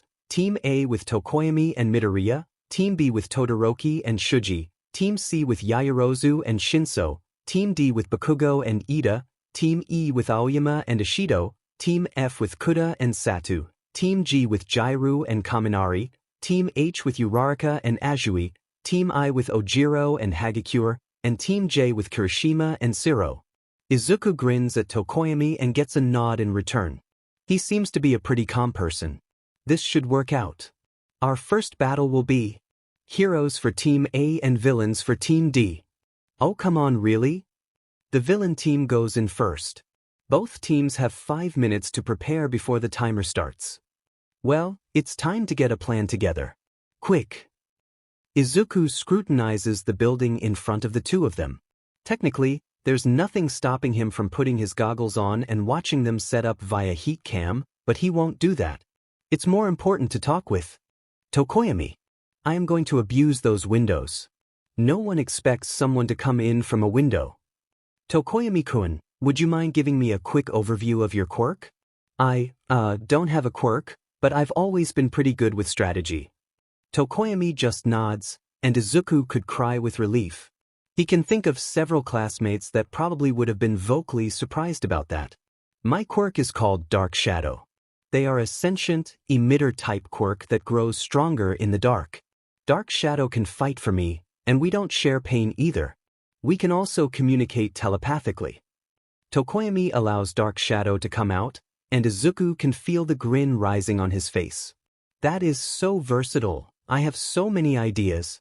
Dark Shadow, do you have a limit to the weight you can lift? He's talking to me directly. I like this one fumigage. I don't think that I can lift a building, but I can do something like a car without any problems. That is more than enough, then. We won't have to worry too much about the building blueprints, thankfully. My goggles have heat vision, so we'll be able to tell where they are right away. Well, it's not just normal heat vision, to be fair. The heat vision has both a standard mode and an X-ray mode, depending on which way I turn my dial. Normal thermal vision wouldn't work through walls. He was rambling, and Tokoyami probably didn't know enough about thermal technology to have needed that reassurance, but Izuku was a bit nervous about going against Bakugo. Cut him some slack. Oh, your forethought is most fortunate, Midoriya-kun. Exactly. Now, I have the advantage of knowing Bakugo and his behavior. He's going to be dead set on fighting me, so he'll probably wind up running off as soon as the time starts. That'll leave Ida stuck guarding the bomb, so I just have to direct us to the heat signature that's staying within a small area. That's where you and Dark Shadow come in. What do you need Fumigage and I to do, Midoriya? Battle training. Start. Back in the monitor room, Hitoshi watched the screens with an intense focus.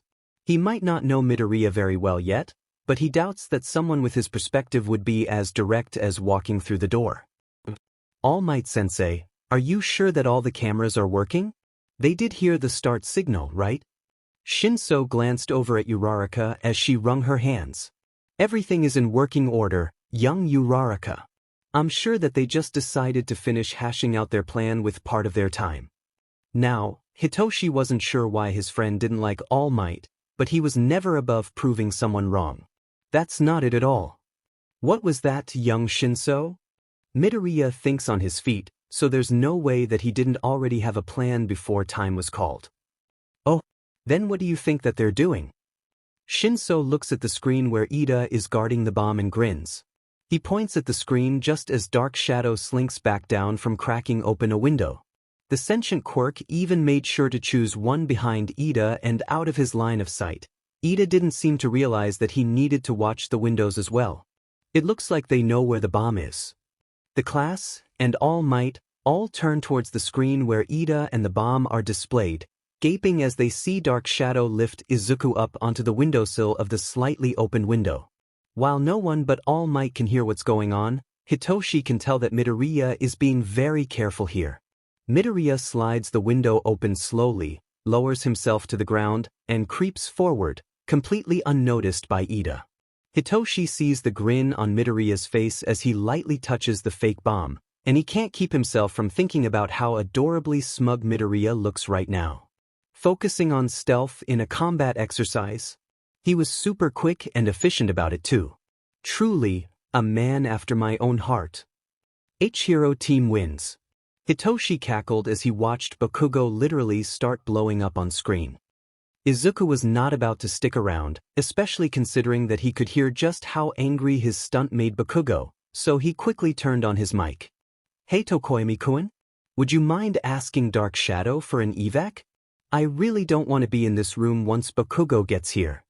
Izuku is just glad that they got micro-transceivers, considering that he seemed to be the only one that already had a communication system in his costume. They're heading up now, Midoriya-kun. It looked like Ida wanted to talk, but Izuku could hear those explosions getting closer and closer. Not today, trauma. He ran back toward the open window, jumped out of it and into Dark Shadow's arms, and slammed the window shut again. Thanks for the assist, Dark Shadow. No problem, Midoriya. Bakugo seems to make you really nervous, and you did come up with this awesome plan. I'm happy to help you out. You seem pretty cool. I bet Fumigage would enjoy spending time with you. Since they were heading toward the ground, Tokoyami could hear the latter part of that conversation. His feathers puffed up, obviously embarrassed. Dark Shadow. Don't worry, Tokoyami-kun. They're just being friendly. Besides, I'd really like to be friends with both of you. If you truly don't mind. It's nice to talk to someone who understands that Dark Shadow and I are partners, and not just the same person. The three of them talk as they head back towards the observation room, and Izuku smiles as he secures two new friends to spend lunch with. There's an outcry the second that they rejoin everyone, but one voice cuts through the others. What was with that crazy plan, Mido? How'd you guys know where the bomb was? Is that your quirk? Some kind of X-ray vision. Ashido-san, I was only able to find the bomb due to my goggles. There are a few modes on it, but the one I used combines thermal technology with X-ray technology to create something that lets me see heat signatures through walls. Ida-kun was staying in a smaller area, so we were able to deduce that the bomb would be by the stationary member. Wow. You're crazy smart, Mido. I never would have thought to ask for something like that. It's no big deal really. Wait. Where did All Might go? Izuku looked around, but sure enough, he didn't see the number one hero anywhere. He went to go get Bakugo. He was pretty angry that you slipped past him. Izuku sighed. That doesn't surprise me. I don't know why he's so obsessed with trying to beat me down. I'm not even trying to compete with Dash. The door slammed open as Bakugo huffed and walked into the room, Ida following at a much more reasonable pace. All Might comes in behind them, but Bakugo cuts in before he can say anything. You think that you're hot sheet, Deku? Don't let this coward's win go to your head. You're just a quirkless nobody, was silent, but Izuku still heard it in Bakugo's voice. He just wasn't stupid enough to say it out loud in front of All Might. Now, young Bakugo. One can learn just as much from defeat as they can from victory. The hero team's strategy was perfectly sound. Now I'd say that the VIP of this battle was young Midoriya. Does anyone know why? Yaoyorozu raises her hand. Yes, young Yaoyorozu? Midoriya-kun's gear was vital in the location of the bomb, and his infiltration was both silent and quick. He was also the one to come up with their plan. In a real-world scenario, this would have been an excellent strategy for subduing the villains before they even realized that heroes were on the scene. That's exactly it. Izuku wasn't going to just sit by and listen to this. I may have done my part in this, but it's not right to choose a VIP in this kind of scenario. I'm not here to compete in a numbers game. I'm here to help people. Tokoyami-kun and Dark Shadow were instrumental in our success, and we shouldn't discount them just because they played a supporting role. The room went quiet for a long, awkward moment, but Izuku could tell that Tokoyami was pleased. All Might clears his throat. Right, carrying on then. Our next match is Team B as heroes and Team I as villains. The next match is an unmitigated disaster, in Izuku's opinion.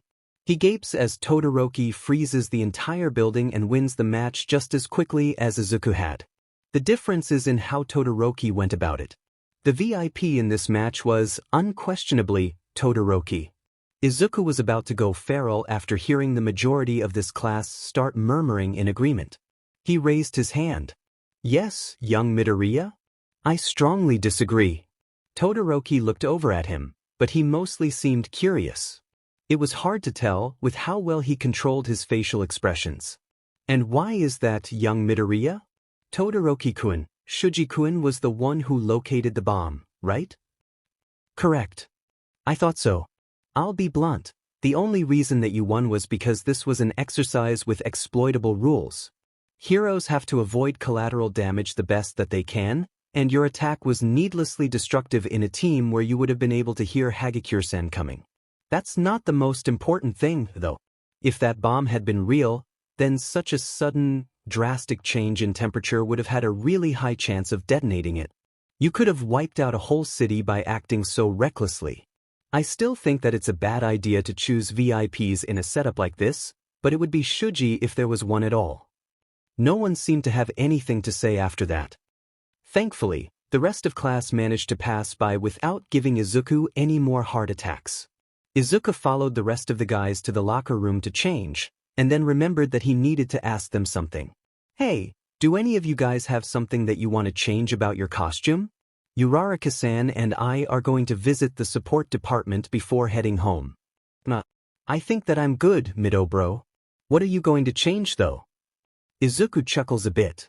I've got a couple more ideas for gear after seeing everyone in action, but the main thing is that I need different boots. These are a bit too narrow for my feet, and while it only seems to be a minor inconvenience during training, you don't want it to affect you during actual hero work. Izuku glances over, a bit surprised to see Todoroki talking to him after what he said in class. Exactly. At least he doesn't seem too upset. He seems to be contemplating something. If I had to guess, most people have probably focused more on the sheer power of his quirk than anything else. I doubt that anyone's ever told him that he needs to dial back. After the rest of the guys deny needing modifications at the moment, Izuku heads into a stall to change. I really hope that Uraraka manages to convince Hagakure and Yaoyorozu to come with us. The others don't have bad costumes, though they could stand to be more protective, but those two really need it. When Izuku exits the locker room, he is relieved to see Uraraka, Hagakure, Yaoyorozu, and, surprisingly, Jiraiya. He's a little embarrassed that it took him so long to get out of everything, though. Izuku will definitely have to practice changing more quickly. It is much easier to take his binder off than it is to put it on, though, so he'll focus more on getting into his hero costume quickly for now. There you are, Midoriya-kun. Are we waiting on anyone else? Nope. The other guys don't have any changes in mind yet, though I don't doubt that they will eventually. If you don't mind my asking, what are you planning to talk to them about, Jiraiya-san?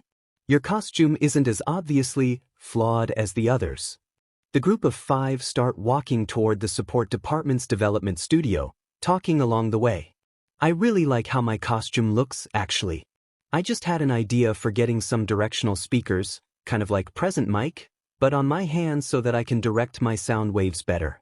It's hard to control the direction they go with my boots. What are you visiting them for?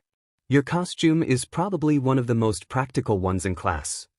It's mostly that my boots need to be fixed. I don't think that whoever made them realized that I was quirkless. We have an extra joint in our pinky toe that slightly alters the shape of our feet, so these are a bit too narrow towards the front of the shoe.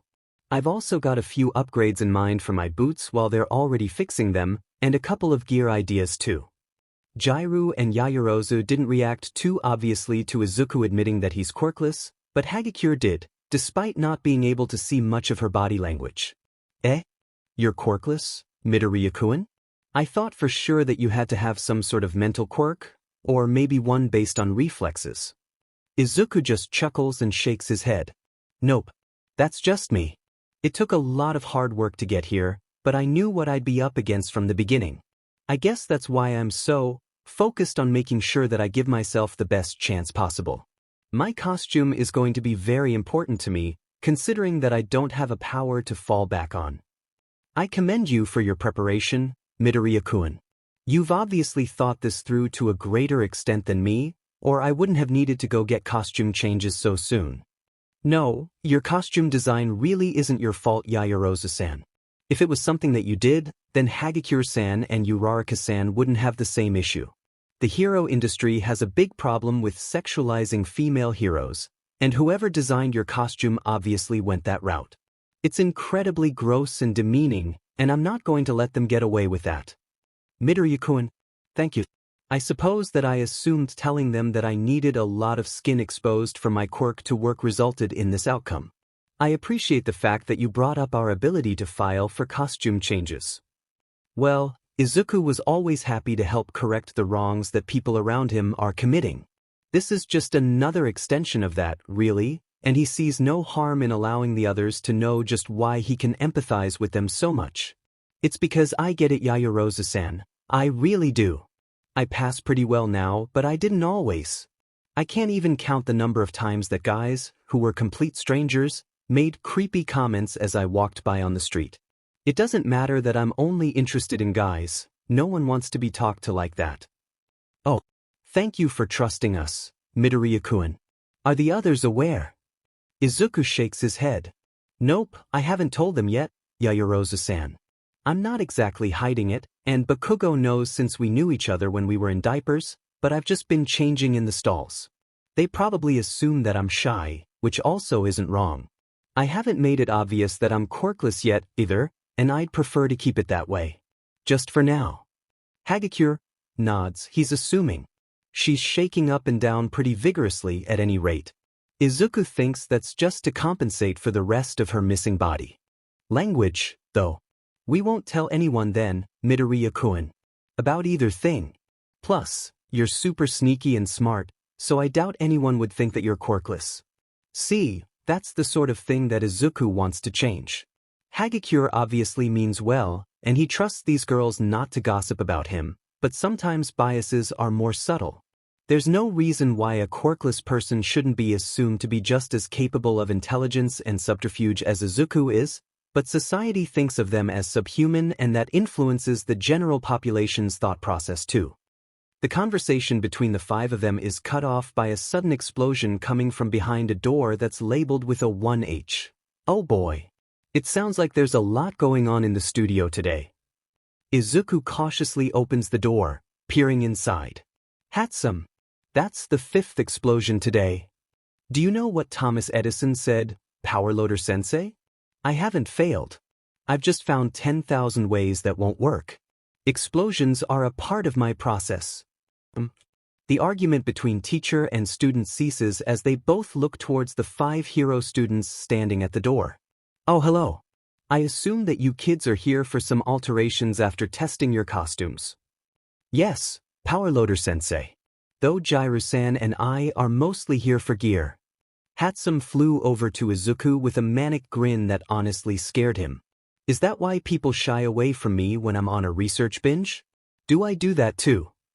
Gear, you say? What kind of super cute babies do you want me to make you?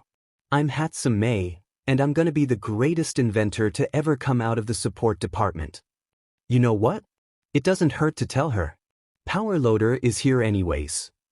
Jiru-san is looking into getting some directional speakers on her hands, and they'd probably work best built into gloves. I need to get some alterations done with my boots. Mostly the front needs to be readjusted to suit a quirkless person's foot, but it'd probably be better to make a whole new pair. I want to find a way to have treads that hold traction on slippery surfaces without sacrificing too much silencing if possible. I also need some ceramic knives. Earphone-san's request sounds interesting, but yours sounds so boring, Greenie-kun. You need to think bigger. If you want something more complicated, then I was thinking about getting a grappling hook made too. Now we're talking. The next hour was exhausting for all 5 hero students, especially for Izuku, who was helping the girls with costume ideas, but they all went home afterward feeling much better about their costumes and gear than they did before. When Izuku made it to UA the next day, he was dismayed to see that the gates were blocked off by dozens of reporters. Come on, don't you have something more important to do than harassing students? Hey kid, what's it like learning from All Might? Izuku knew what the best response to give them was. Sorry, he only teaches the hero course. The swarm of reporters around him moved to someone else so quickly that it was comical. Well, I didn't lie to them. They're the ones that assumed that I wasn't in the hero course. Of course, Izuku had wanted them to assume that. Izuku slips through the reporters with ease and makes his way to class. Poor Aizawa-sensei. Dealing with the press is the last thing that he'd want to do. At least Ida-kun and Uraraka-san don't seem too bothered. He hums as he walks along, and Izuku finds himself to be one of the first few students to make it to the classroom.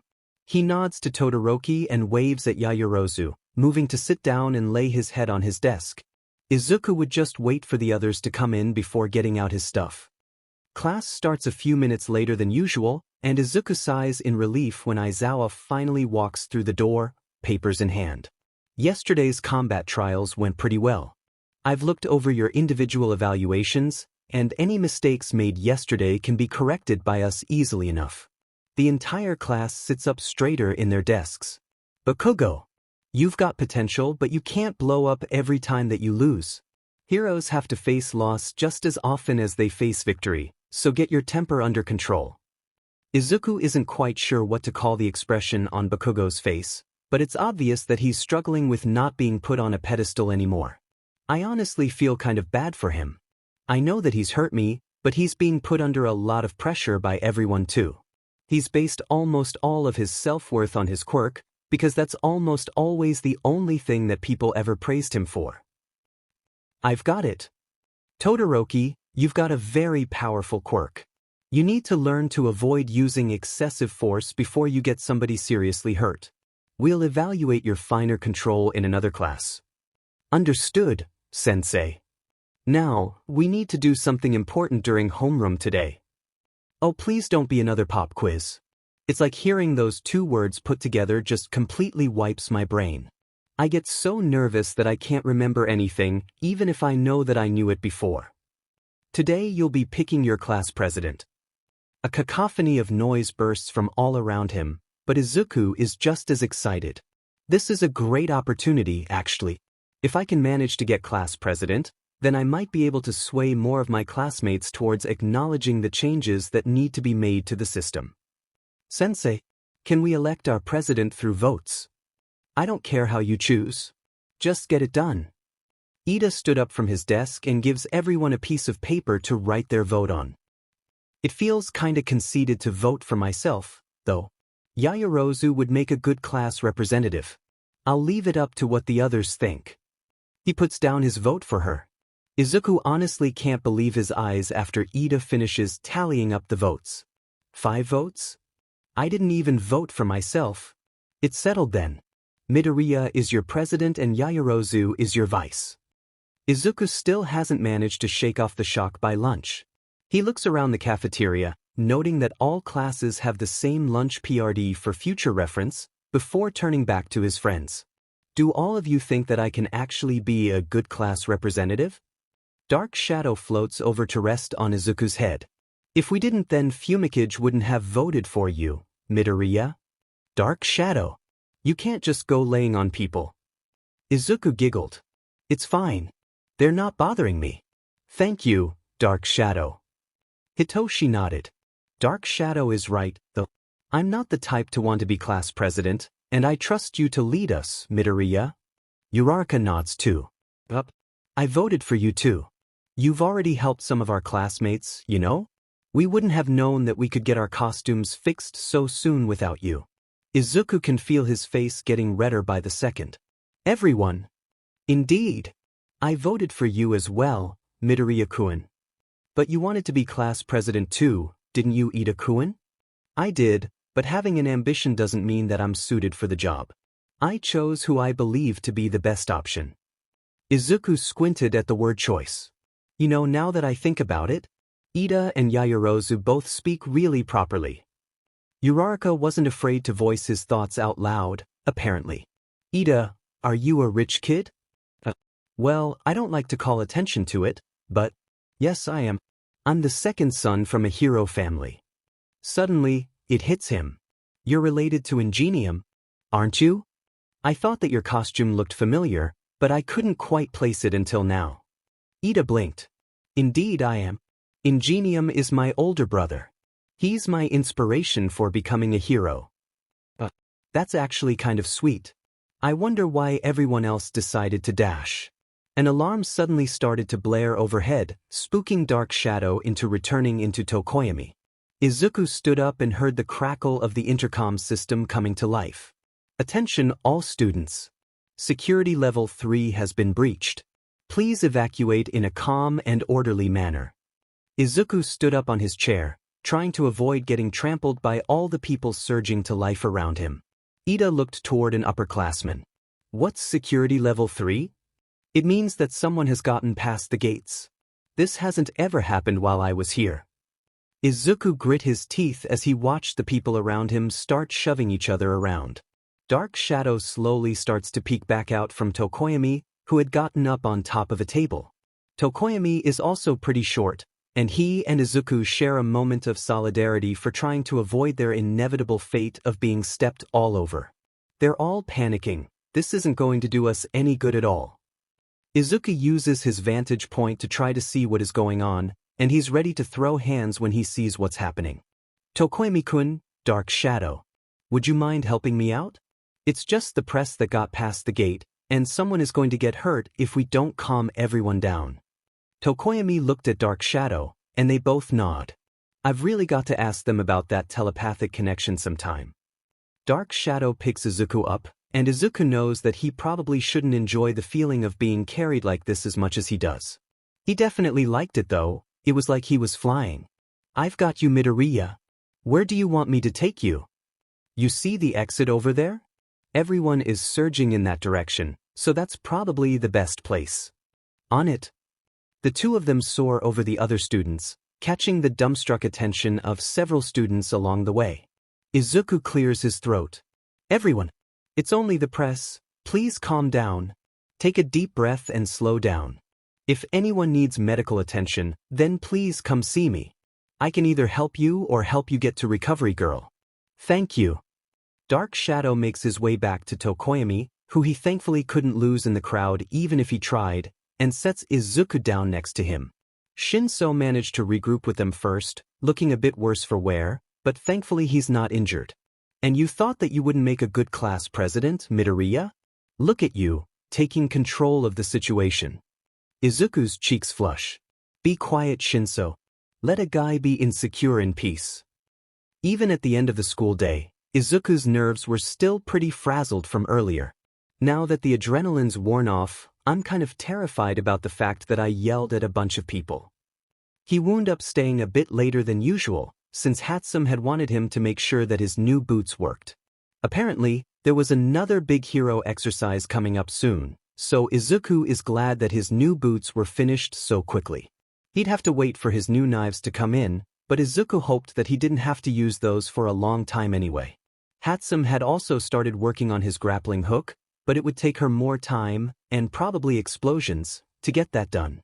Izuku noticed that Shinso was waiting for him by the gates again, and he grinned.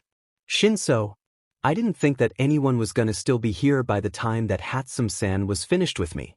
Didn't you miss the train? Yeah, but it's no big deal.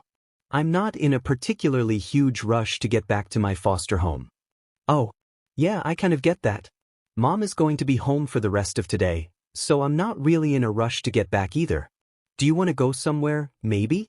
My mom likes to buy my affection, so I can pay. Shinso looks over at him, startled, but seems to take his offer for what it is. You know what? Sure. Have you been to Kitty yet? It's a pretty chill place, and a cat cafe, obviously. Izuku beams. I haven't, but I love cats. That sounds like the perfect way to unwind from such a stressful day. Let me text my mom really quick, so that I can let her know I'm hanging out with a friend. When the pair arrived at Kitty, Izuku swore that he could be in heaven and he wouldn't know the difference. Oh, this is nice. Thank you for showing me this place, Shinso. I owe you my life. Shinso snorts. It's no problem, Midoriya. How long do you want to stay? They do slots by the half hour. Are you okay with an hour? Sounds good to me. They both walk up to the counter, and Izuku pays with a smile on his face. Izuku and Shinso both sit down on one of the couches, waiting for one of the many cats to come join them. It doesn't take long for a black cat to jump into Izuku's lap. A brown tabby jumps into Shinso's, and a big, fluffy, gray cat lies between the two of them. They're all so cute. Look at them, Shinso. I can feel the stress leaving my body. They're not the only cute ones here. Izuku looks up, too distracted with his lap full of purring cat to register what Shinso said. Huh. Shinso rubbed the back of his neck. And nothing. Don't worry about it. Izuku hums and goes back to cooing over his new cat friend, completely unaware of how flustered he was making his human friend. Sadly, the two boys couldn't stay in cat heaven forever. It was time for them to start leaving. Thanks for hanging out with me, Shinso. We'll have to come back here sometime. Yeah, that sounds nice. As the two head for the door, they freeze at the two figures entering. It takes a moment for Izuku to place one of them. Present Mike looks surreal with his hair down, but Aizawa being there made it easier to tell who was with him. Aizawa-sensei? Aizawa's sigh was one of complete resignation. Problem children. Must you haunt me even here? Shinso snickers. You don't have a monopoly on cats. We're leaving anyway, so don't worry, Aizawa-sensei. Enjoy your date. Aizawa glares at Shinso before he slowly gains a manic grin. I'm sure that I'll enjoy it as much as you two enjoyed yours. Both Shinso and Izuku turn bright red at that. We're not Dash. It wasn't Dash. They look at each other, look away, and walk out the door. Izuku and Shinso start heading home to the sound of present Mike laughing so hard that he almost causes property damage. On his way home, Izuku's phone starts ringing.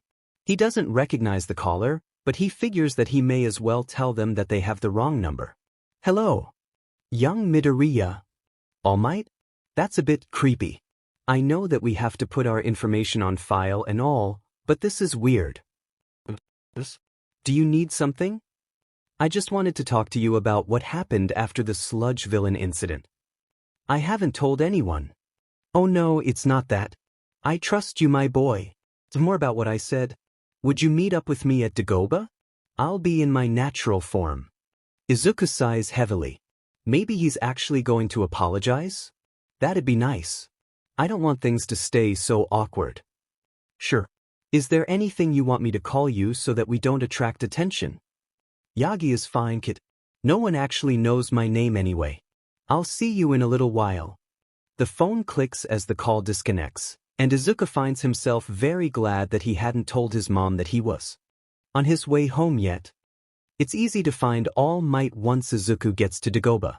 Even in his more sickly-looking form, he stands out like a sore thumb just by virtue of being so tall. Hello, Yagi-san. What did you need to talk about? Izuku looks around, noting that the beach is still pretty clean from all of his hard work. The news was still spreading about its rejuvenated state, so there weren't too many people there. Midoriya, my boy, I wanted to apologize. Really? I mean, I had hoped, but... You've proven that you have a heroic spirit, and you've made your way into UA without a power. You're going to be an excellent hero. Izuku smiles. Thank you, Yagi-san. I appreciate that. That being said... No. Stop, you were doing good. You could still save more people by taking my quirk, young Midoriya. Won't you consider Dash? No. You've proven your point, my boy, but look at the bigger picture, Dash. You're the one who needs to look at the bigger picture, Yagi-san. What do you mean, my boy? Sure, I could probably fight more villains with your quirk. Exactly. So Dash, I'm not becoming a hero to fight villains. Well, obviously not, but Dash. No. Listen to me. Izuku takes a deep breath. Then he continues. Being a hero is about saving people. You know that, of course. But you don't always save people in the same ways. I'm not becoming a hero so that I can fight villains.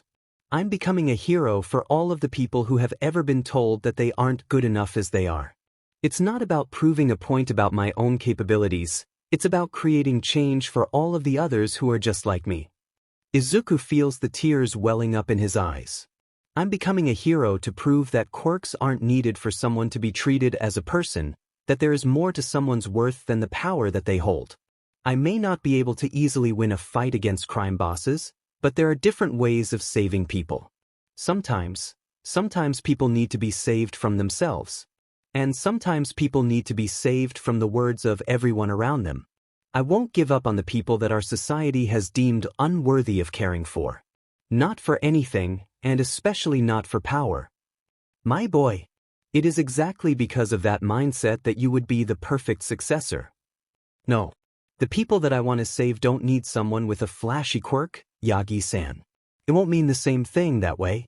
It would ruin everything that I'm working toward. Someone else. Please, my boy Dash. Goodbye, Yagi-san. Izuku turns around and walks home. He's never felt more certain of what he needs to do. In his next heroics class, Izuku wonders exactly what Hatsum meant by saying that they had a big exercise coming up. He vibrates in anticipation when he sees Aizawa enter the room. It looks like our heroics classes will be suching teachers after all. Thank goodness. Today's basic hero training will be supervised by All Might, myself, and another teacher that you'll meet on site. That's an interesting mix. What could we be doing when All Might and Aizawa-sensei have such different styles? Plus whatever other teacher is in the mix. To answer your question, Midoriya, today we'll be doing rescue training. You'll be performing disaster relief for everything from fires to floods. Shoot. I was muttering again. I need to get a handle on that before someone exploits it. At least you're self-aware, problem child. Izuku covers his mouth with his hands and sinks into his chair, whining in embarrassment. Of course, it's up to you to decide whether you'll be wearing your costumes or a gym uniform. Some of your costumes may not be suited to rescue activities yet. I hope that everyone wears their costumes if they can. This is probably the best way to test whether or not something about our costumes needs to be fixed. Our training area is pretty isolated, so we'll be taking the bus. That's it. Everyone, go get changed. When Izuku finally joins the others by the bus, he takes note of the fact that both Yaoyorozu and Hagakure are wearing gym uniforms. I guess that their costumes aren't ready yet. It'd be a bit much to expect an entirely new design to be done in 2 days, so I'm not surprised. I guess Uraraka-san decided to tolerate her costume for now. It's probably easier since she knows that she'll get a new one soon. Oh, hey, Midoriya-kun. It looks like you've got new boots too, huh? Izuku turns to Uraraka and smiles. I'm glad to see that they've made you new ones too. Uraraka beams at him. They're so much easier to walk around in. Thank you for suggesting that I change them, Midoriya-kun. It was nothing, don't worry about it. Everyone slowly begins to make their way onto the bus, talking among one another as they sit down. Izuku finds himself sitting in between Azui and Satu. Midoriya, I tend to be pretty blunt. Oh, what is it, Azui-san? Just call me Tsuyu. She looks over at Izuku. What is your quirk, exactly? I don't think any of us have seen you use it, yet. That's because Kirishima suddenly seems much more interested in their conversation. Yeah, I guess we haven't.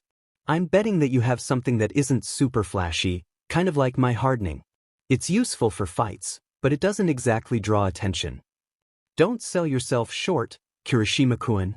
Hardening is a super useful quirk, and there's a lot that you can do with it. That's when Ishido chimes in. That's true, but heroes do have to worry about their popularity rankings. Oyama sparkles, somehow. My naval laser is both strong and flashy. It's perfect for a pro. Ishido lightly elbows him. Sure, as long as you don't destroy your own stomach. Aoyama sulks after that, but Ishido barrels forward. If you want to talk about a perfect blend of flash and power, then you have to talk about Bakugo and Todoroki. Azui hums. Sure, but Bakugo is so aggressive that he won't ever be popular. What did you say about me, Frogface? See? Kaminari laughs. Yeah, Bakugo. We don't know each other well yet, but you've made it abundantly clear that your personality is composed of a turd steeped in sewage. Oh yeah, Mr. Dictionary? You wanna go? Izuku can't prevent himself from giggling. I can't believe that Bakugo is actually being teased. At least the conversation got off of the topic of my quirk really quickly. I'm not ready for everyone to know quite yet, and Bakugo probably is too busy focusing on how stupid people are for not realizing it to actually say anything. The rest of the bus ride passed by quickly, filled with conversations and laughter. Izuku was so excited to practice rescue scenarios. After all, he's far more interested in helping people than fighting them. Whoa! This place is huge. This is so cool. Hello everyone. Welcome to the Unforeseen Simulation Joint, or the USJ for short. There's a flood zone, a conflagration zone, a landslide zone. Any kind of disaster scenario that you can imagine, really. I designed this facility myself, so I'll be helping you all with your exercises today. It's the Space Hero 13. Izuku loved their work. They were such a good example of taking a volatile quirk and molding it into something that would help others. Uraraka looks just as excited as Izuku is. I love 13. They're such an amazing rescue hero, and they do a lot of work in the more rural areas.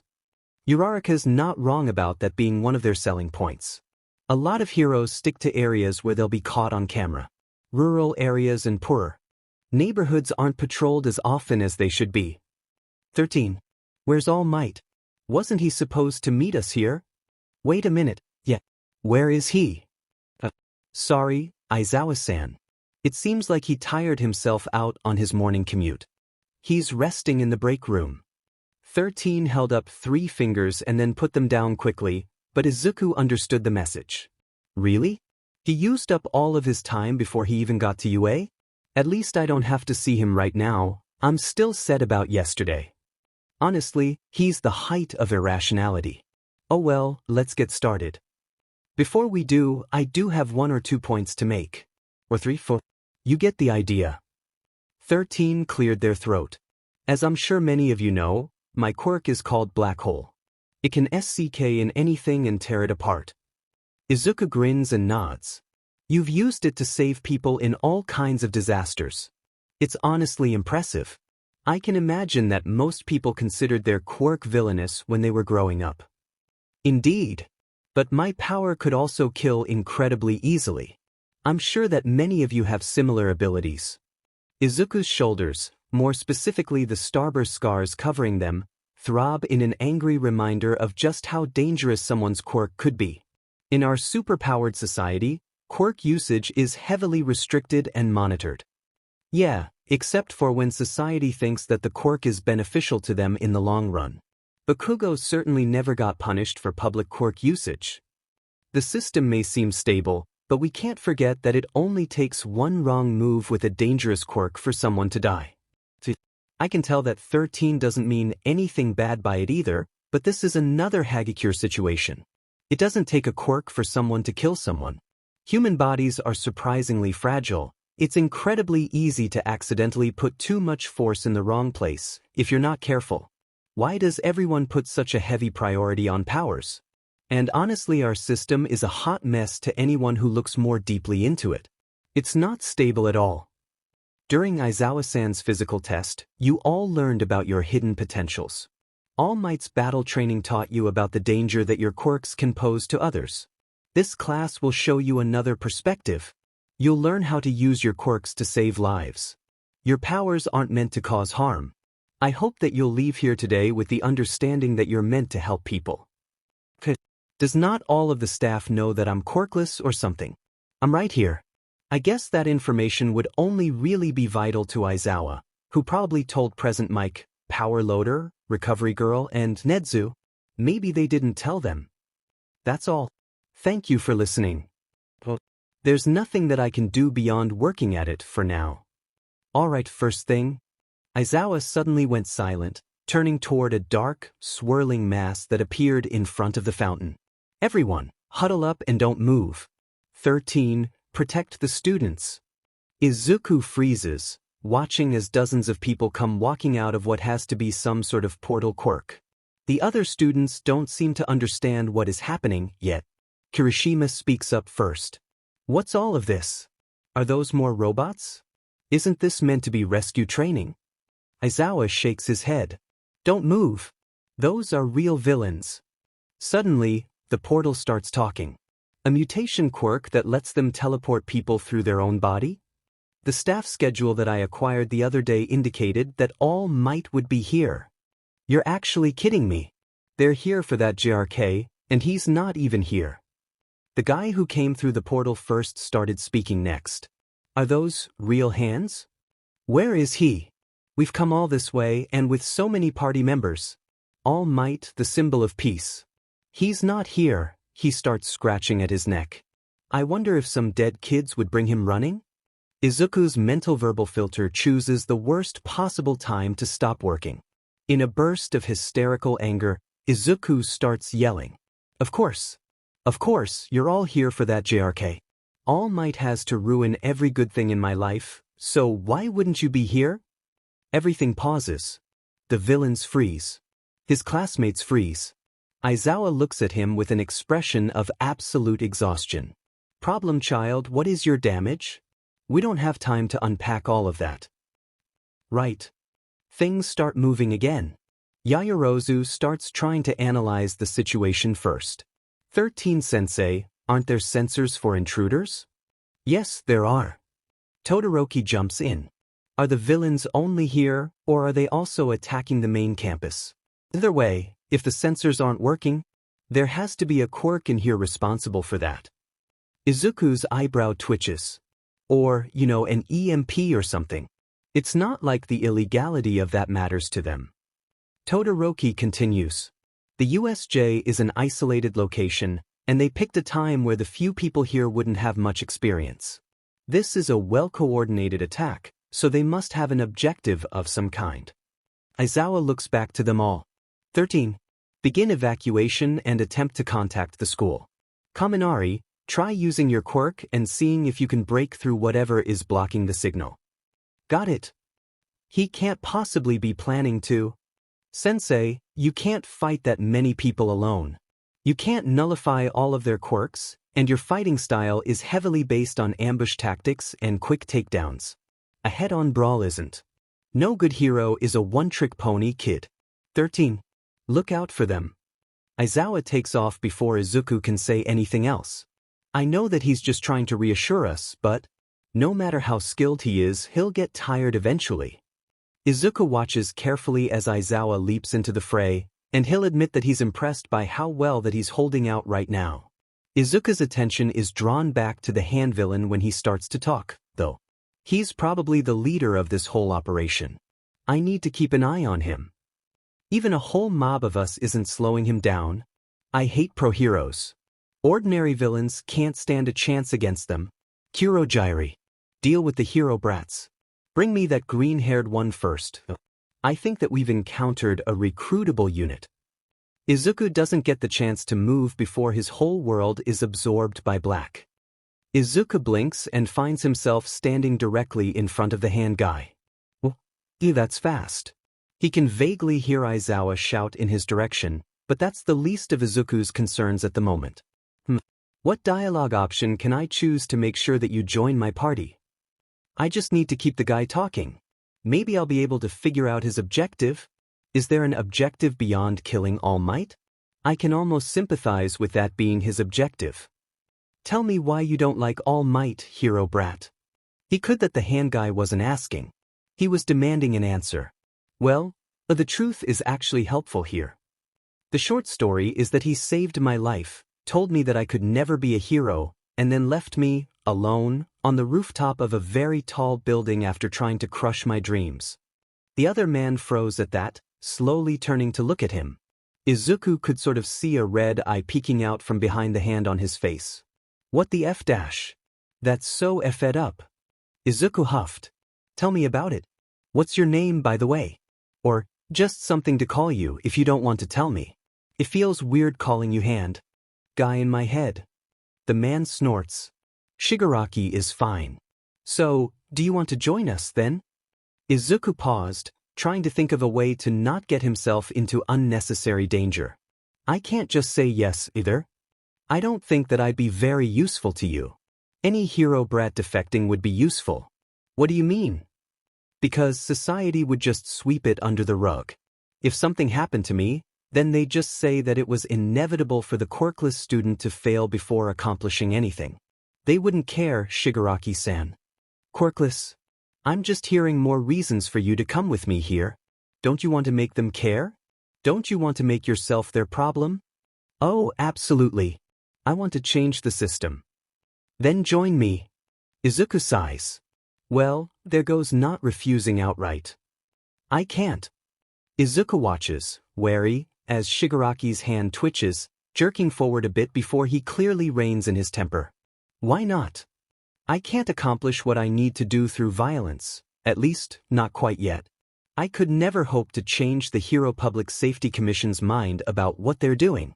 I know that they don't care about the average person. That's not what I'm trying to do as a hero, though. So you're just going to let them get away with treating you like this? Izuku chuckles, and there's something dark in it. Absolutely not. I'm saying that I'm not naive enough to believe that I can change the minds of the people who are responsible for making society into the shitshow that it is today. But I don't have to change the mind of the commission. I don't even have to change the minds of many heroes. Oh. If I become a hero, then civilians will believe in me and trust me. You get that, right? Even the heroes who absolutely don't deserve it wind up earning the trust of civilians. Obviously. It's part of what I hate about this broken system. Heroes can't save everyone, but civilians are convinced that they don't have to do anything so long as heroes are around. Exactly. It's a big issue, but it's also something that I can exploit. What do you dash?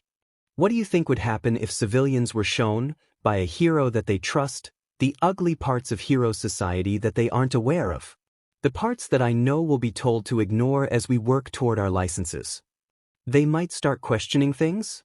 Exactly. They'd have less trust in the overall system. I'd start off with something small, you know? Maybe show the absurd level of property damage that heroes cause in fights against villains that cause objectively less harm. Like the whole incident with Mount Lady and the purse snatcher with a gigantification quirk. Millions of yen in damage over a purse that probably had, what, a few thousand yen at most? People get upset over the government wasting their tax money. Then what? Then I bring up abuses of power. Endeavor has a record of regularly using excessive force, even killing minor criminals, but the media doesn't cover that. He's hardly the only hero to behave that way. There are statistics out there that prove it, and they're publicly accessible to those who know where to look for them. Which starts to show that heroes and villains aren't so different after all, beyond who is funded by the government. Izuku's eyes gleam with manic determination. That's exactly it. I don't have to convince the people in power that their system is broken. I just have to convince the general populace that the system is broken. It is broken. I just have to motivate them to start fighting it. Protests will start, studies will show the dire need for rehabilitation centers, and I'll make people look at the ugly truth that is found in the statistics of Japan's quirkless population. I can't start a physical war against this system. I'll be denounced as a villain, and nothing that I do will mean anything once I, inevitably, am captured or killed. I have to start a war of public opinion, instead. I'm not here to submit to the system. I'm here to play the system against itself. I'm going to abuse the F out of the celebrity aspect of our society's police state. Shigaraki pauses, looking directly into Izuku's eyes. I think that I like you, hero brat. What's your name? Izuku grins. You can call me Dikairu. I'll be the hero that tells everyone that they can do it. Shigaraki's grin is, somehow, even creepier than Aizawa's. I look forward to seeing what you can do, Dikairu.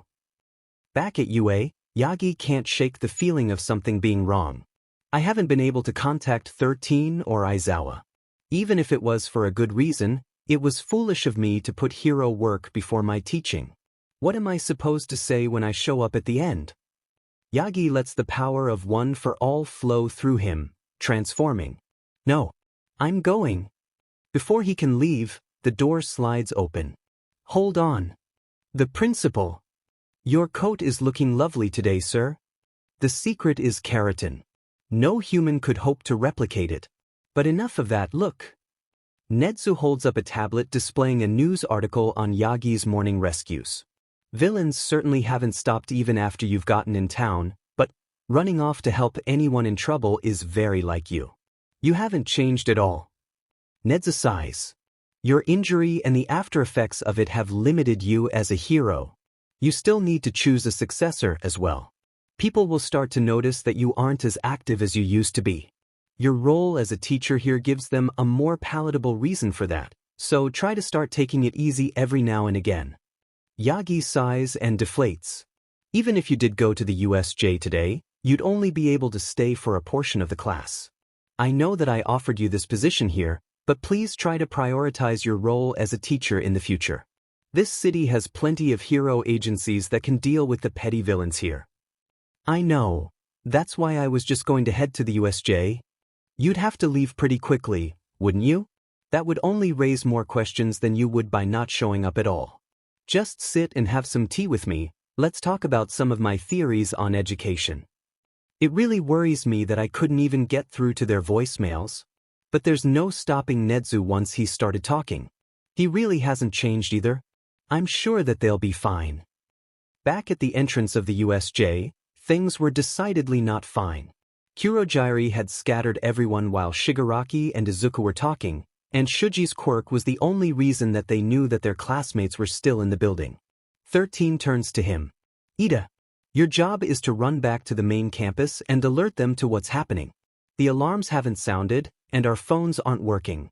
Whoever is doing it must be hidden well if Eraserhead still hasn't deactivated their quirk. Sending someone back is our best option. Ida couldn't believe what he was hearing. I can't just abandon my classmates. Sada looks to him with a grim expression. They said to go Ida. There are alarms outside, so the villains have to only be causing trouble in here. Shiro nods. If you make it out, then they won't be able to follow you. Use your speed to outmaneuver the mist guy. 13 is standing in front of him, in front of all of them. Please. Use your quirk and save us all. I can't let them down. If this is the way that I can help them most. The mist man chuckles. Beyond the fact that you have no hope of escaping me, what sort of fools discusses their plans where their enemy can hear? 13 opens. The finger cap on their suit. It doesn't matter that you overheard. You can't stop us. Ida freezes in horror as the mist villain warps 13's own attack to their back, completely disintegrating the back of their suit before they can stop their quirk.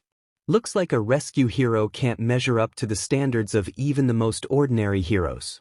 Now you lie prone, defeated by your own power. Sada looks at him.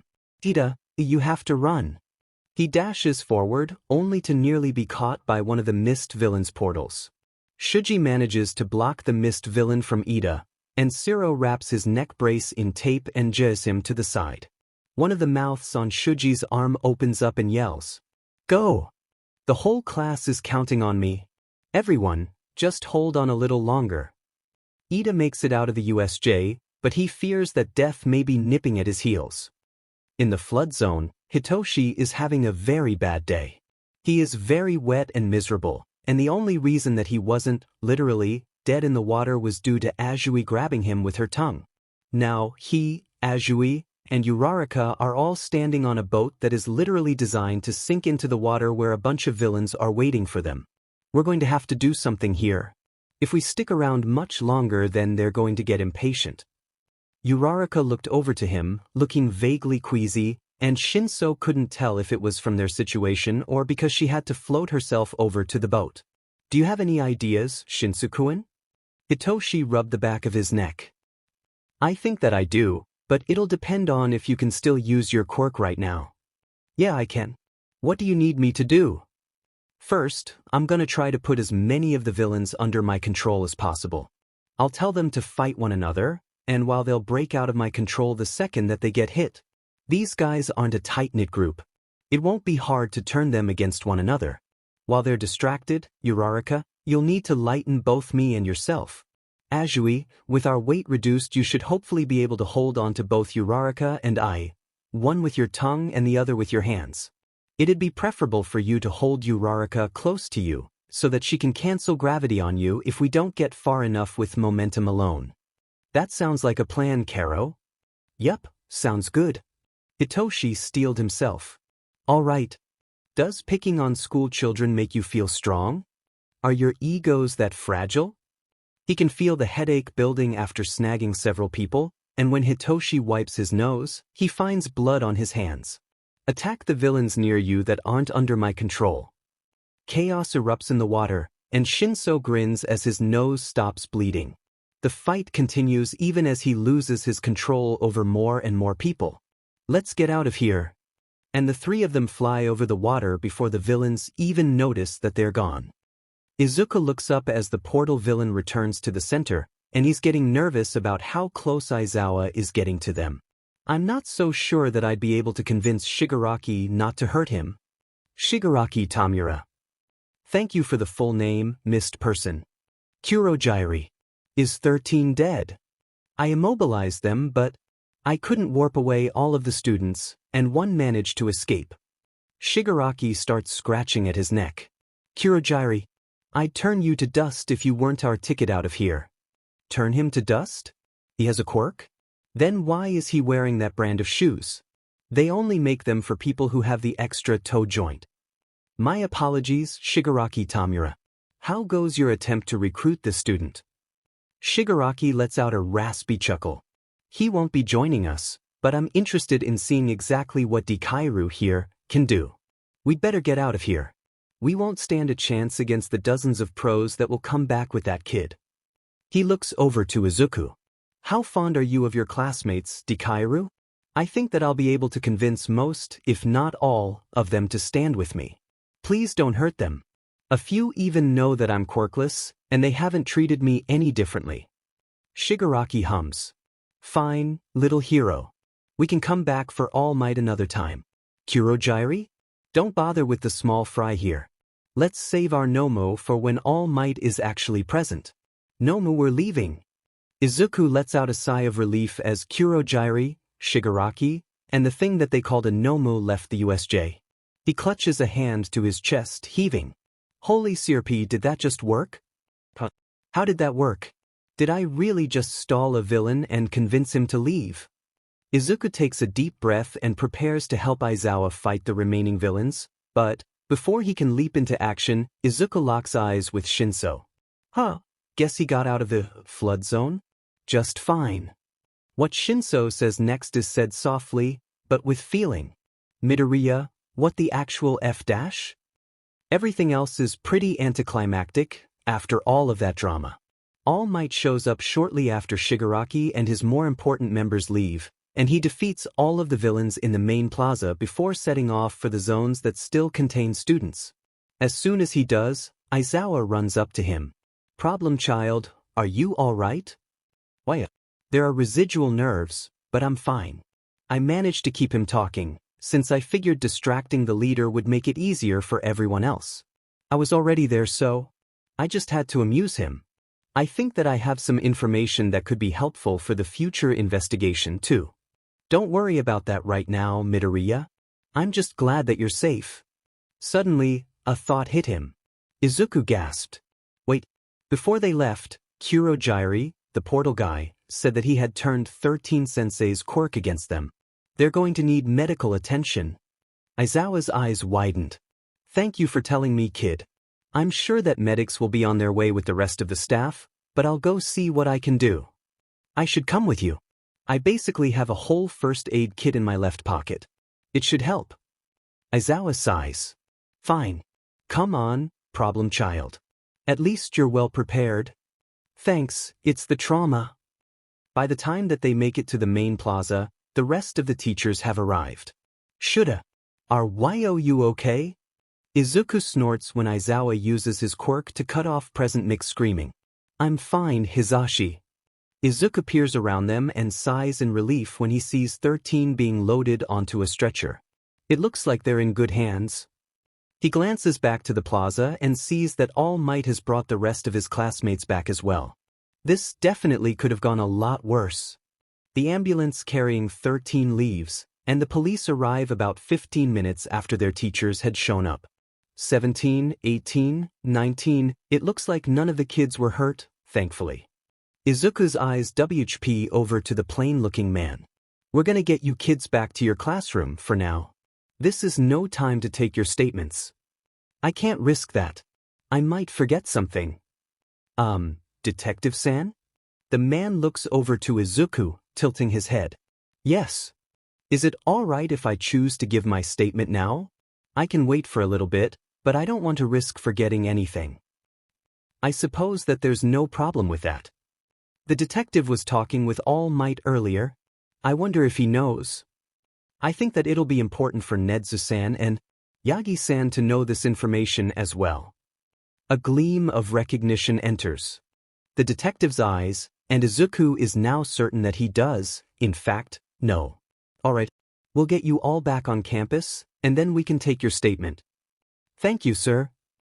Izuku fidgets nervously as he sits in what appears to be a teacher conference room. Nezu, Yagi, and the detective are all in the room with him. Alright. Now, my name is Tsukachi Naomesa, and I'm legally obliged to inform you about my quirk before we take your statement. It's called Lie Detector, and what it does is fairly self-explanatory. Do you consent to giving your statement under my quirk? Yes, sir. Good. Will you tell me what happened, from your perspective, then? It happened right after 13 Sensei gave their speech. A dark, shadowy portal came in front of the water fountain. His name is Kurojairi, and the leader, Shigaraki, stepped out first, with a creature that he called a Nomu. A bunch of villains followed him out of the portal after that. You know their names? How did you find out? Shigaraki told me his, and he said Kurojairi's name when referring to him. Kurojairi called the leader Shigaraki Tamura, so I assume that Tamura is his first name. And how did you get close enough for them to talk to you? Izuku flushes red. Well, they showed up very suddenly, and when they announced that they were there to kill Yagi-san, I may have expressed my distaste for Yagi-san. Out loud. I was a little freaked out, and my mental verbal filter was shot. Tsukachi looks a bit confused at that. You don't like Toshinori? Wait, never mind. That's not an important question. He clears his throat. Do you remember what you said? I think it was something along the lines of course they were there for that since All Might has to ruin every good thing in my life. Yagi coughs, startled. It's hard to tell what Nezu is thinking, but he doesn't look angry, at least. Tsukachi soldiers on, even though it's obvious that he has many questions about that statement. And how did you get close enough to talk to Shigaraki? He asked Kurojairi to teleport me to him. Shigaraki talked in a lot of video game lingo. He called me a recruitable unit. The first thing he asked me was why I didn't like All Might. And what did you tell him? The truth. That Yagi-san looked me in the eye, said that I could never be a hero, and then left me on the rooftop of a very tall building, alone. Izuku can't keep the spite out of his voice, and something in him is ferally satisfied by the dark look in Nezu's eyes. Tsukachi looks thunderstruck. Alright, what all did you and Shigaraki talk about? Mostly I was just trying to stall him. He wanted to recruit me, and I didn't want to outright refuse him if I could avoid it. I tried to deflect his interest by telling him that I wouldn't be of use to him, as someone who is quirkless. Funnily enough, especially considering that it's never happened until I got into UA, Shigaraki didn't seem to particularly care about that revelation. And then what happened? He said that he was just hearing more reasons why I should join him. You know, as one of society's outcasts. At that point I had to refuse him outright. His hand twitched toward me for a moment, before he controlled himself, so I'm assuming that he has a 5-point contact quirk. Considering that he later threatened to turn Kurojairi to dust for Ida's escape, I'd bet that he either transforms what he touches into dust or decays anything that he touches. Anyway, he asked me why I wouldn't join him, after that. Nezu nodded, looking grim. He's likely the one who destroyed the gate then. Tsukachi nods too. What reason did you give him for refusing? I have to be careful here. I can't tell him about my plan for taking down the corrupt figureheads of our society. He reports to them. I can't afford to slip up here. I told him about how I wanted to create change in our society. I want to make things better for people without quirks, and I want to make things better for people who have quirks that society deems either useless or villainous, too. I told him that no one would listen to me as a villain, and that nothing I could do as a villain would be taken seriously once I was captured or killed. I want to create a permanent change, not a temporary one born of fear. He seemed amused with my answer, and he asked me what he could call me. I didn't give him my name, obviously, but I did tell him that he could call me Dikairu, and that I'd be the hero who tells everyone that they can do whatever they set their minds to. I guess that he wanted to see if I could improve things for other people like him. He said that he looked forward to seeing what I could do. Tsukachi gives him a small smile. It takes a special kind of hero to gain a villain's respect like that, kid. It's dangerous, but that was also probably the best thing that you could have done in that situation. What happened after that? They were already gone by the time that Toshinori got there. Kurojairi showed up pretty shortly after that.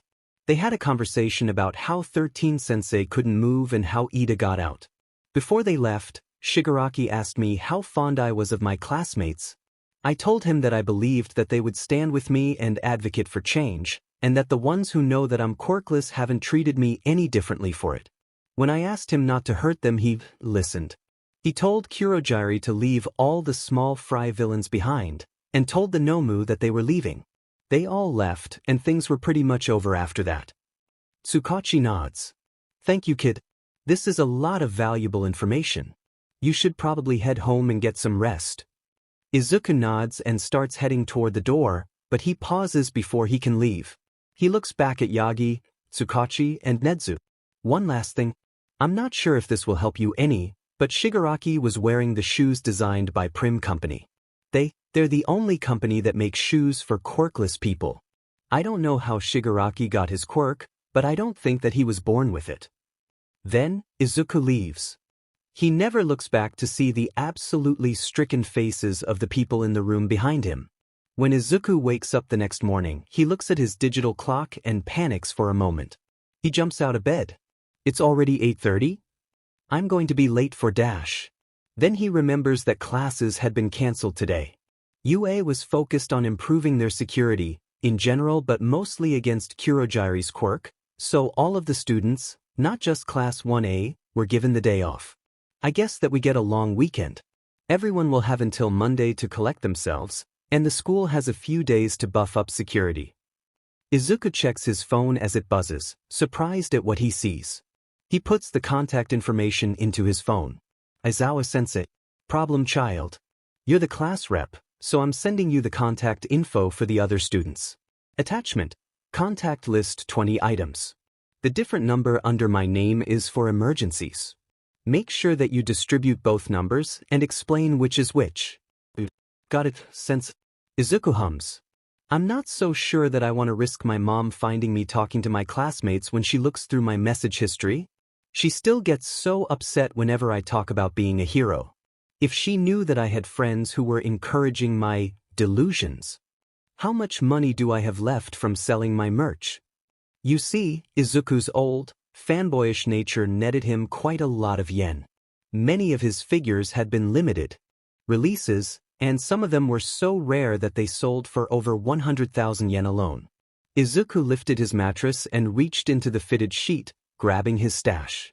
Izuku counts it all up and grins. I still have about 500,000 yen. It'd be nice to go get my own phone, one that mom doesn't know to look through. No mall will sell a 15-year-old a phone, though. It's not legal to write up a contract with a minor. I wonder how hard it would be for me to get a hold of a burner phone? Then I can just buy a lot of texts and call time in advance, and I won't have to risk her seeing them. This was a monumentally stupid idea. Izuku knew that. But Izuku just couldn't go back to not being able to talk to his friends. His mom wouldn't let him talk to them if she knew.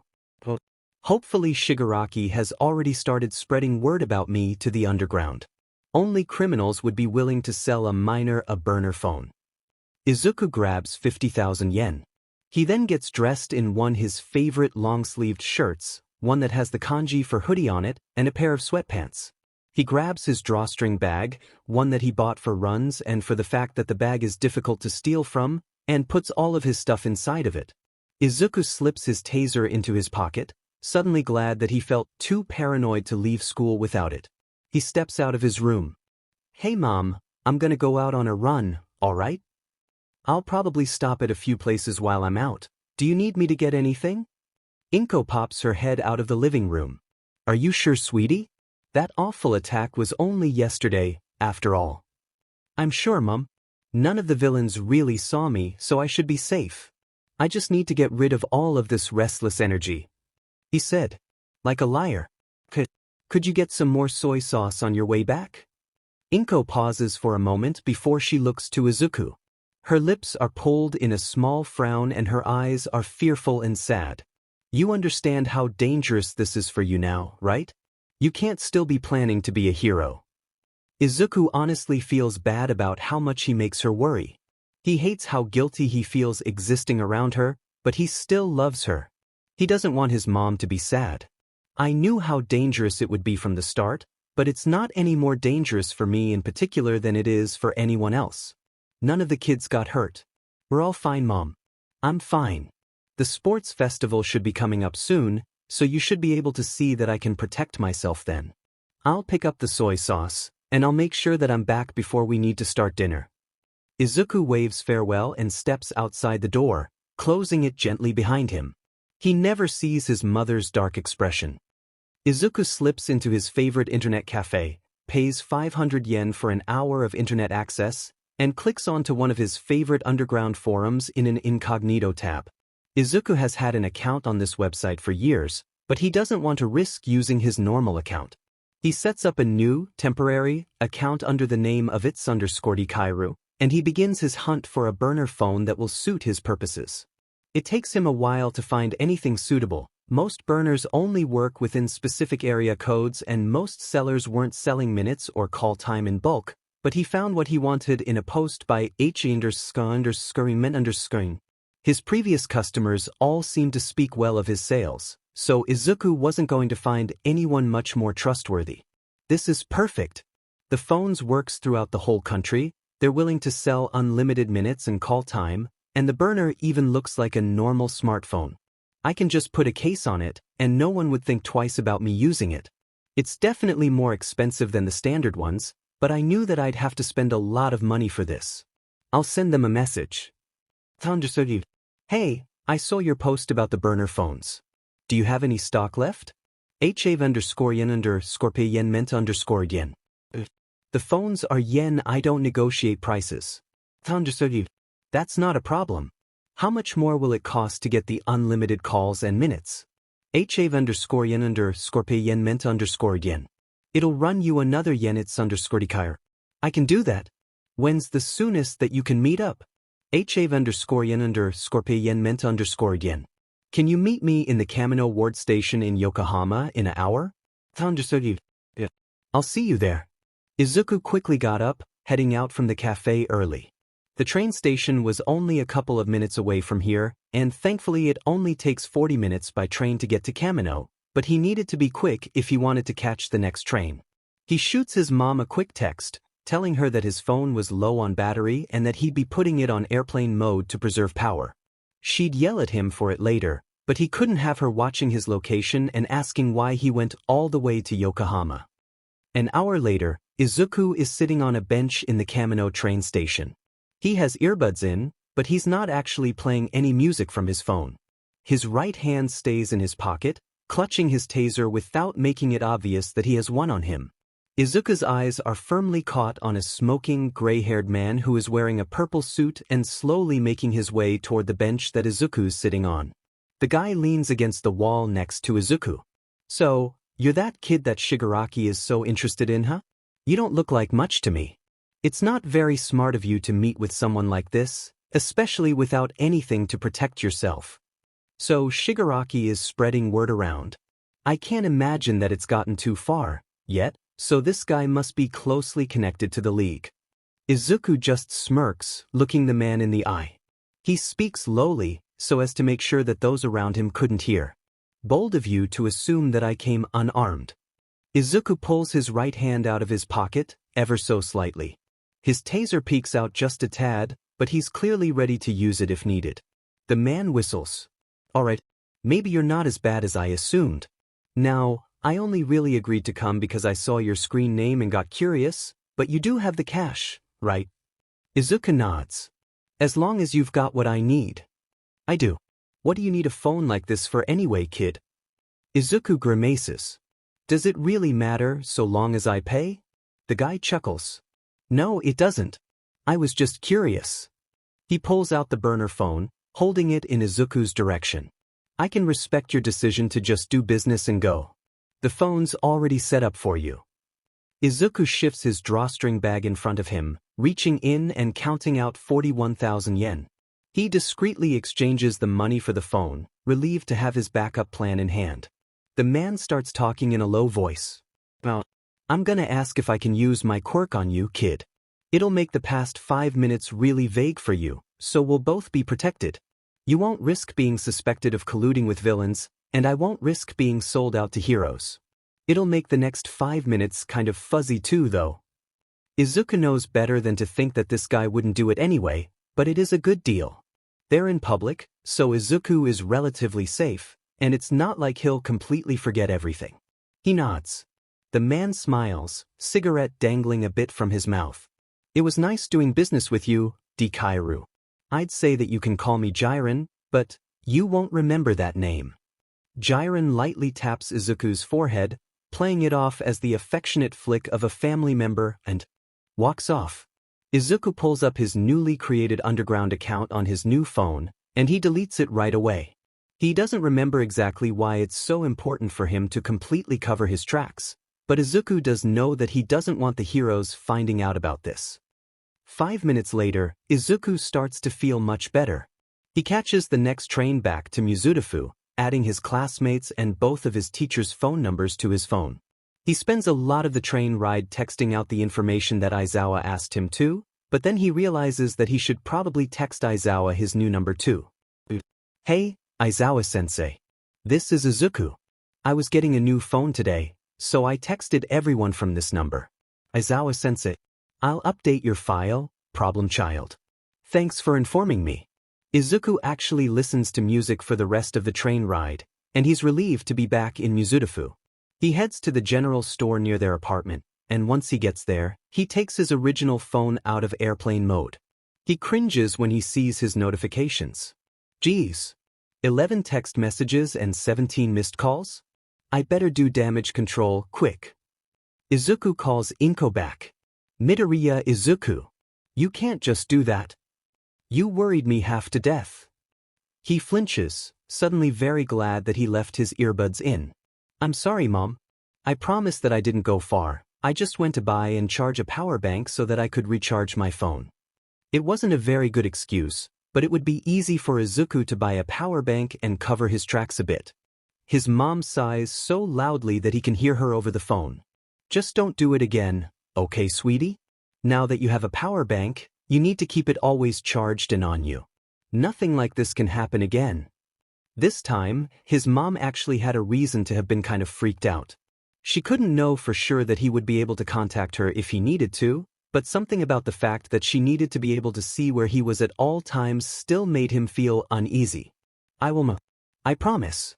I'll charge it up again when I get back home. I'm so sorry for worrying you. I'll be heading right back after I get out of the store. Do you need anything other than soy sauce? No, baby. Just get that and come home. We'll need to have a talk when you get here.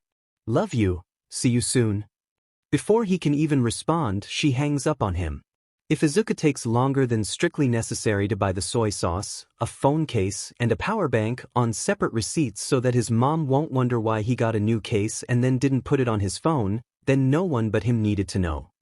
Izuku slowly opens the door to their apartment, nerves making him feel nauseous. He sees his mom staring at the television, but there's something in her eyes that just makes him feel more afraid. I'm home. I got the soy sauce for dinner, Mom. I don't care about the soy sauce, Izuku. Oh, she said. What I care about is the fact that you don't seem to get that you're different from the other kids, Izuku. What? His mom laughs. It's not a pretty sound. I had no way of contacting you for 2 whole hours, Izuku. You are so much more vulnerable than everyone else. I always need to be able to reach you. I have to know where you are, so that I can know that you are safe. Your father has already left me, Izuku. I can't lose you too. It won't happen again, Mom. I promise. Izuku wanted to argue that he wasn't at any more risk than anyone else, but he knew that this wasn't the time for that. He just needed to let her get it out of her system. No, it won't happen again. I'll tell you why. That school is putting bad ideas into your head, Izuku. You won't ever be able to be as strong as an ordinary person.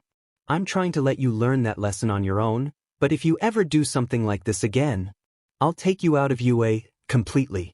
You won't even get to stay in general education. Do you understand me? Izuku trembles, tears falling down his face. When did his mom get so scary? Why yes, I understand. They stop talking after that. They cook together, but there is no talking while they do so. Dinner is silent. Izuku goes to bed early, hoping to escape the suffocating tension. He never quite manages to fall asleep that night. Saturday dawns and Izuku feels like garbage. He got, maybe, 3 hours of sleep, and they weren't even continuous hours. Izuku looks over to his clock and groans when he sees that it's only 7 in the morning. He shuffles out of his room, determined to make himself a coffee. Tea just wasn't going to cut it. When Izuku actually feels a little more like a living person, he notices that he's alone in the apartment. Oh yeah, Mom actually has a shift today. At least I'm not grounded. I don't think that I want to stay here all day. Izuku does hang around and read a bit until it's a more decent hour, but he perks up when he feels the vibrations from his burner phone. He decided that he would leave his original phone's volume on unless he was at school, where he would silence it and leave it in his backpack. That way he could tell the difference between which phone he was getting messages from. He couldn't afford to let his mom know about the new one. Izuku pulls out his burner and checks his messages. Uraraka-san. Hey, are you busy today? No, what's up? Uraraka-san. Ida-kun, Tsu-chan, Tokoyami-kun, and I were all going to go out to a little pastry shop in Mizudafu. We asked Shinso-kun too, but he said that he was busy. Do you want to come with us? Sure. I live in the area, so it shouldn't take me long to get there. Are we meeting there or meeting up and walking together? Time. And which bakery are we going to? Uraraka-san. We're meeting there at 10:30. It's that little place that's only about a 10-minute walk from UA. Kick my day. They've got good prices too. I'll be there. Thanks for inviting me. Izuku smiles as he goes to get dressed. He's so glad that he can do things like this now. Izuku's a bit worried about why Shinso might be busy, though. Hopefully he's just training for the sports festival or something. When Izuku gets to Cake My Day, he's already in a much better mood than before. His coffee has kicked in, and he's going to see most of his friends. He got there a little early, it's only 10:15 right now, but he still wasn't the first one there. Oh, hello Ida-kun. Are you doing alright? I'm doing well, Midoriya-kun. How are you? You were the one who was stuck with the main villain for the entirety of the USJ, after all. I imagine that it must have been terrifying. Izuku definitely couldn't tell the truth. I mean honestly, can you imagine how the others would react if I just told them that Shigaraki and I just had a conversation? He never even tried to hurt me, really. Just was tempted to one time. A literal villain had more restraint than over half of my middle school classmates did. Honestly, I just get more talkative when I'm nervous. I was able to keep him distracted well enough.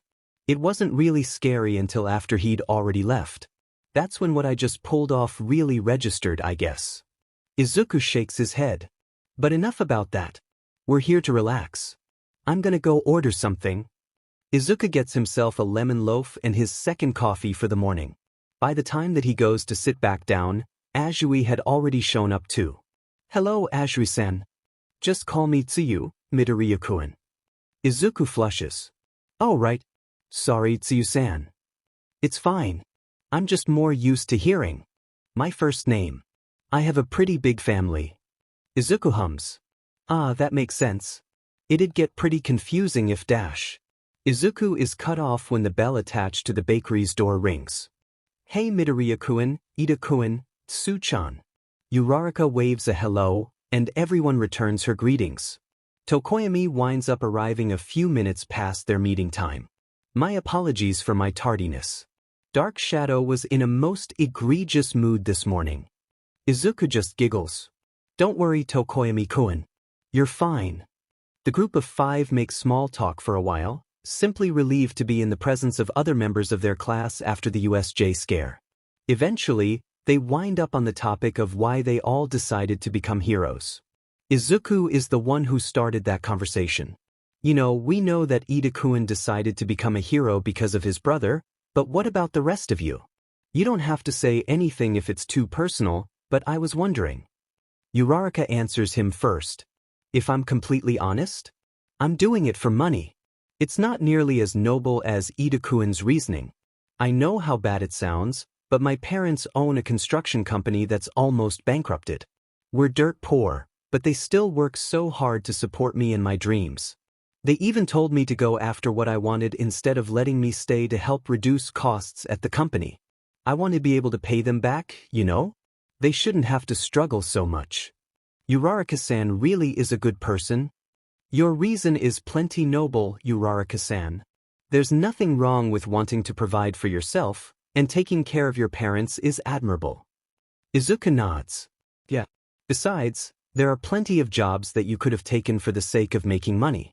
You chose to do something that would also help people, even though it would be a harder job than most other jobs that you could have chosen. Don't sell yourself short. Fumikage also agrees. Indeed, there are many professions that one may take for the sake of earning money. In your situation, it would not have been difficult to find yourself working in the darkness. You are the one who chose to strive for the light.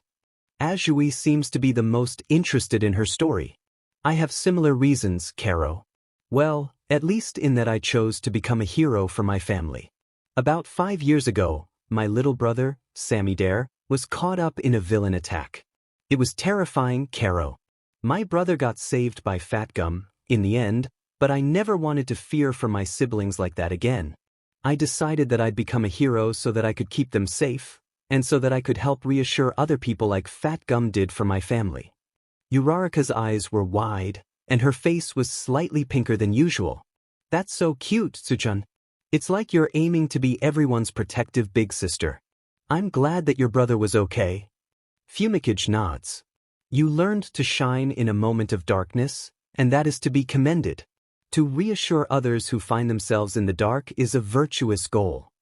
Ida's the only other one of them that has a sibling, so he is quite obviously moved. You sound like my brother, Tsuyu-san.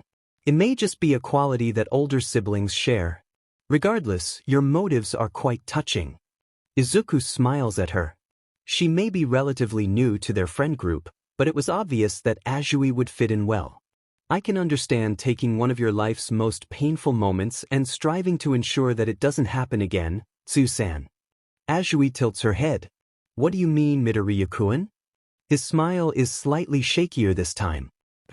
Well, you're the only one here that doesn't know yet, actually, so it only seems fair that I tell you. I'm Quirkless, Tsuyu-san. Really, Caro? That makes sense. Izuku really appreciated Azui's calm nature. Yeah. My whole reason for becoming a hero. Well, it's not a pretty story. Izuku looks around, but they're in a fairly unpopulated area of the cafe. They've been here for long enough that it's not as busy as before, too. He shouldn't be overheard from where they are sitting, but he speaks lowly, just in case. Growing up, I was less than human. It was like not having powers of my own meant that I could never amount to anything. I was relentlessly bullied for it. Nearly half of my middle school used me, at some point or another, to test their quirks out on. More than that, though, I was suicide-baited pretty regularly. They all look horrified. Ida speaks up. Surely your teachers must have done something? Izuku chuckles, but it's an ugly, bitter-sounding thing. Yeah, they did. If you count joining in. Most of the time they just blatantly ignore what was happening, and if I tried to report my bullies, then they would tell me that I needed to stop being dramatic just because I wanted attention. Sometimes, though, they'd actively join in. If I got red spider lilies put on my desk, then they'd put it in a vase that no student would bother bringing. If I got razor blades as an early birthday present, since my birthday is over summer break, then the teachers would just say that I couldn't bring weapons to school and that no one wanted to deal with me doing that in front of them. They'd say to wait until I got home. They agreed that I was a drain on society. They thought that I was just as worthless as the students did. It's why Bakugo calls me Deku, you know? It's another way of reading my name. It means useless. He knows that his voice is getting watery, but Izuku can't help it. Midoriya-kun, Uraraka sounds so sad. Izuku hates that he's not even close to done yet. I didn't always believe in myself, you know? I tried to look at what I could do without a quirk in this world. There was basically nothing. The unemployment rate for the quirkless population is over 50%. It's absurd. The ones who do find work are either stuck in a minimum wage job for the rest of their life, or they're paid less than everyone else working there. So, I started working even harder. I had to become a hero. I wanted to change how things are. Ida looks polaxed. That has to be illegal, right? It's discrimination. Izuku shakes his head. No. Quirk discrimination laws were put into place in early quirk history. Quirkless people were still the majority then, so no one thought to include anti-discrimination laws that covered them. They haven't been reworked since then. Not that quirk discrimination laws really work, anyway. Tokoyami nodded at that. Indeed. Many people with frightening quirks, especially mutations, have a harder time finding employment and living an ordinary life. Employers can still get away with saying something along the lines of how they just weren't a good fit for the company. My mother had a difficult time getting a job. She has an even more obvious raven mutation than I do. Azui agrees. Yeah, Carol. My dad looks even more like a frog than the rest of my family, but we're all kind of unsettling to most people. I had to take care of my siblings growing up since mom and dad had to work such long hours to make up for being paid less than their coworkers. Izuku's face is grim. It's exactly that sort of thing that I'm fighting to change. So many people just don't know unless they've had to experience it personally. I don't want to stand by and watch this happening to other people. I want to become a hero so that I could physically save people, sure, but more than that, I want to become a hero so that I can use my platform as a way of spreading awareness, and through that awareness I want to create change. I want to see a world where being powerless doesn't mean that you're worthless. I want to see a world where there's no such thing as a weak or villainous quirk. I want to see a world where someone's power, or lack of one, isn't their defining characteristic. I want to see a world where people ask if someone has a quirk instead of asking what their quirk is. I want to see a better world than the one that we live in. Most people just don't care. So, I decided that if I ever wanted to see that world, then I'd have to fight for it myself. And I will. Even if he never believes that I can do it. Azui tilts her head. I hear a story in that last part. You don't have to tell us, of course, but... Izuku flushes. Honestly, I didn't mean to say that out loud, but... You guys have probably noticed that I'm a bit tense around All Might, yeah. Tokoyami nods. Yes. I did notice that he tends to make you uneasy. Your whole energy changes around him. I had wondered why. Izuku laughs nervously. What? He saved me one day. And when I asked him if someone who was quirkless could become a hero. Uraraka gasps, horror creeping in. No. He didn't. Izuku gets a small, sad smile. He said no. He told me that I needed to be more realistic, and that I could just become a police officer. Which I couldn't even if I wanted to. We were on top of a very tall building, you know? He crushed my dreams and then left me on a rooftop. Alone. I actually considered. He had been trying to avoid thinking about it, but Izuku really could have never gone on to achieve his dreams after that day. Uraraka's expression is set in hard, determined lines. We'll help you create that world, Midoriya-kun. I know that you can do it. Forget what All Might said. Ida nods. Indeed. What you have gone through is horrifying, and as heroes our duty is to correct the course that our world is on. I will work alongside you for this change, Midoriya-kun. If even the number one hero doesn't see the problem, then the whole system needs to be worked on. Azui croaks softly. I understand some of what you're fighting for, Midoriya-kun. I'll fight with you, so that maybe my younger siblings won't be treated like I was. Tokoyami nods, feathers puffed up in agitation. I stand with you, Midoriya-kun. My own motivations are much the same, though I cannot say that I was treated as harshly as you were. Dark Shadow has always scared people, especially since they don't understand that Dark Shadow is my partner. I cannot and will not completely control them. I won't take their agency away from them.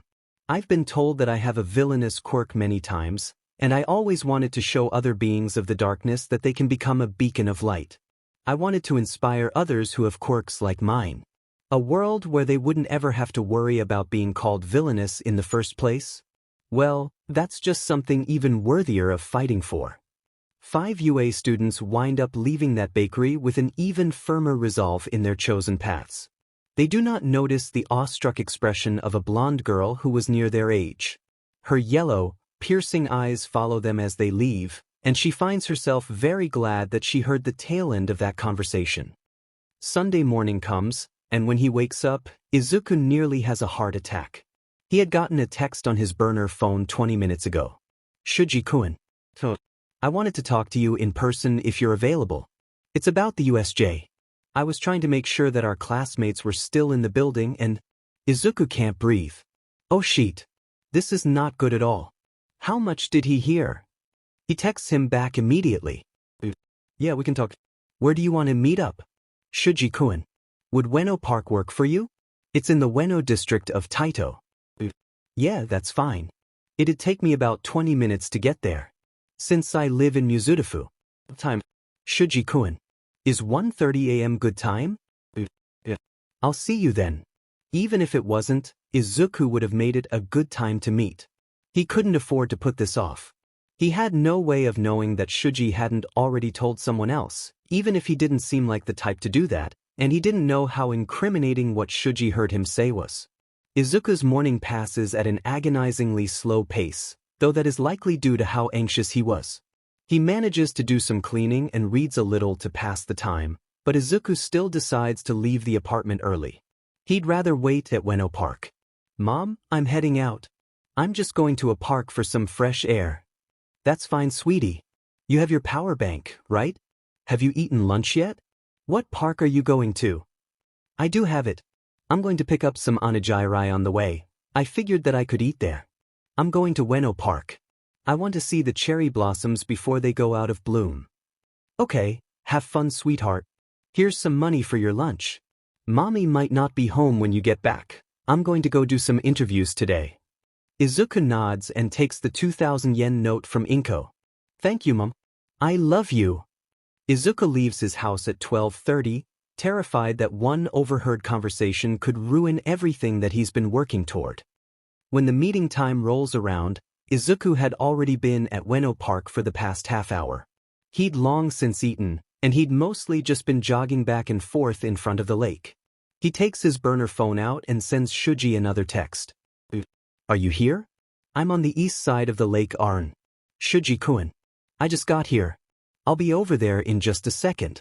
Izuku puts his phone back in his pocket, exhaling nervously. His stomach is churning with anxiety, and Izuku could have cried in a combination of relief and stress when he saw Shuji walk to one of the park benches and sit down. Izuku went to join him. "Hey Shuji-kun." Shuji glances over at him and scoots over, giving Izuku space to sit down. "Hello, Midoriya-kun. Sorry for being a bit late. I wanted to make sure that no one could overhear us, so I was looking for a good spot to talk." Izuku grins nervously. It's fine." "What exactly did you hear?" Shuji pauses for a moment, seeming to realize just how terrified Izuku currently was. "I haven't told anyone, Midoriya. It's not uncommon for me to accidentally become privy to the secrets of others. I've decided to not spread them, ever, on principle. I just wanted to talk about what I heard you say, and just how serious you were when you said it." Izuku breathes a sigh of relief. "Oh, okay, Shuji-kun. What do you want to know?" "When you were stalling Shigaraki, I heard you say that you couldn't start a physical war against our system, and that you'd make it a war of public opinion instead. That you'd play the system against itself. I didn't really hear anything before or after that point, and after a couple of days of turning it over in my head, I needed to know the context of that statement." Izuku hums. Yeah, I can understand why you'd be a bit worried. That part alone makes me sound pretty bad.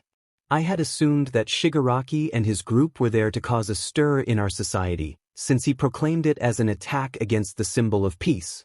With that many people following him, I could guess that they were fighting for change of some sort. I told him what he wanted to hear, mostly. That I was working as a hero to create societal change. Shuji looks almost disappointed by that, so Izuku decides to be a bit more honest with him. That being said, I still meant what I told him. Truly. Yes. I'm Quirkless, Shuji-kun. I know exactly how horribly that our society can treat people who don't meet its standards. I want to create change, so that quirks aren't considered the most important part of someone. I'm willing to do anything to accomplish that, even if it means that I have to use the influence that I gain as a hero to convince civilians. Shuji looked happy to hear that, and Izuku knew that he had made the right choice.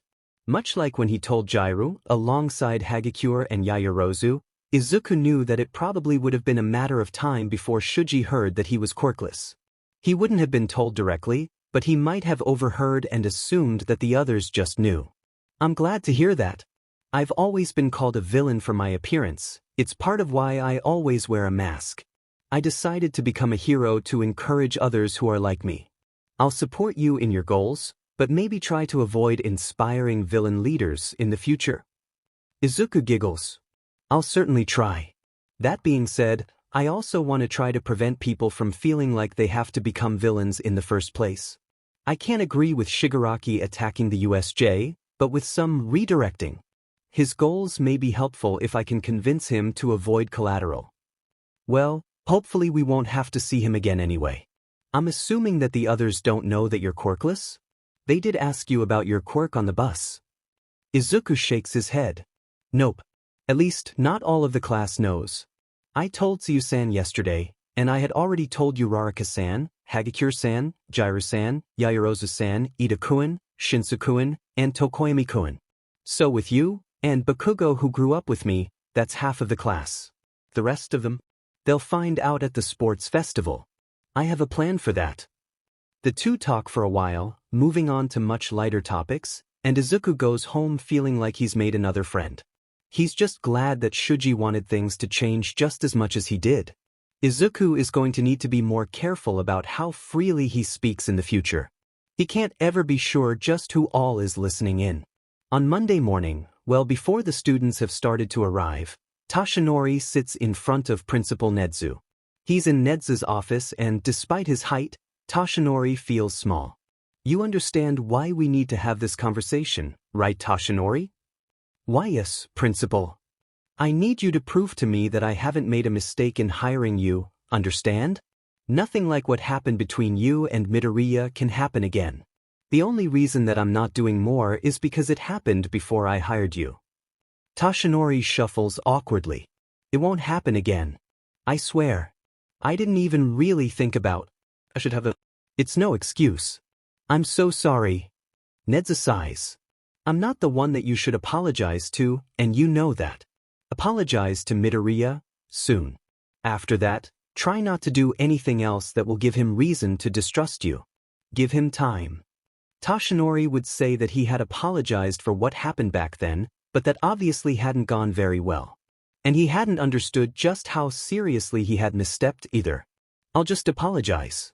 Then I can ask him why he said no to my offer, instead of making the offer again. He seems very passionate about becoming his kind of hero. I want to understand why. I never could have become what I am without one for all, after all. I will, Principal Nedu. Good. Get back to work, Toshinori. You'll have to work to regain my trust too. You understood? Toshinori had made a lot of mistakes that he needed to correct. Izuku sits in homeroom and finds himself relieved to be back at UA again. Honestly, my weekend was entirely too stressful for time that I was meant to spend relaxing. The entire class sits up straighter when they see Aizawa enter the room. They all knew that he hadn't gotten seriously hurt, just some scrapes here and there from the horde of villains he was fighting, but it was still a relief to know that he was fine. Morning. I'm glad to see that you all chose to remain with us. If any of you decide that you want to talk to Hound Dog after this, then let me know. There is no shame in a hero seeing a therapist. Pretty much any pro worth their salt will tell you that. Hound Dog is a licensed therapist, not just a guidance counselor, but if you don't mesh with him, then UA can set up appointments with a different, approved therapist as well. Izuku perks up at that. That might not be a bad idea, actually. I know that I'm not. Okay, all of the time. And Mom never wanted me to talk to a therapist. Granted, most of them might have treated me badly because I'm quirkless, but that hopefully shouldn't be an issue here. Uraraka raised her hand, and she asked the question that was on all of their minds after Aizawa gave her permission. Is 13-sensei alright? Aizawa nods. They're expected to make a full recovery before long. They're well out of the danger zone. That being said, the fight isn't over yet. The entire class goes tense. The sports festival is fast approaching. Yes. They aren't delaying it. This is perfect. Kaminari seemed a bit hesitant. We just had a big villain attack, though. Is this safe? It's meant to show that UA's crisis management procedures are sound, but there will be 5 times the usual police presence. Heroes will be patrolling during the festival too. That being said, the sports festival is one of the biggest opportunities that you'll get. Yaoyorozu raises her hand. Japan's top heroes will all be watching, right? It's our opportunity to be scouted. Kaminari, seemingly placated by the increased security, begins to sound more excited. They'll be looking for students to hire as sidekicks after we graduate. Jiru turned to Kaminari, a smirk on her face. Of course, a lot of those sidekicks never manage to go solo. You can end up stuck as a sidekick forever. That'll probably be you, Kaminari. Kaminari clutches at his heart in exaggerated pain. Aizawa clears his throat. Naturally, you'll gain valuable experience if you get picked up by a hero. It can even boost your popularity if you get picked up by one of the higher-ranking heroes. Your time at UA is limited. Show the pros what you've got and make a future for yourselves. This only happens once a year, so you only have 3 chances to impress them. The entire class looks determined after that, and Izuku is practically vibrating out of his seat. When the bell that ends homeroom rings, Aizawa says one last thing before they leave. Oh, by the way, the top scorer on the entrance exam will be making a speech before the sports festival. You know who you are. The majority of the class seems curious after that statement, but Izuku keeps a carefully blank expression. Uraraka, Ida, Shinso, and Aoyama are all almost certain that they know exactly who is giving the speech, considering what Izuku did to the 0-pointer. They let their classmates wonder. After their modern literature class, the students really get pumped up about the upcoming festivities. Uraraka is the one that seems the most fiercely competitive about it, surprisingly enough. Midoriya-kun, Ida-kun. Let's do our best.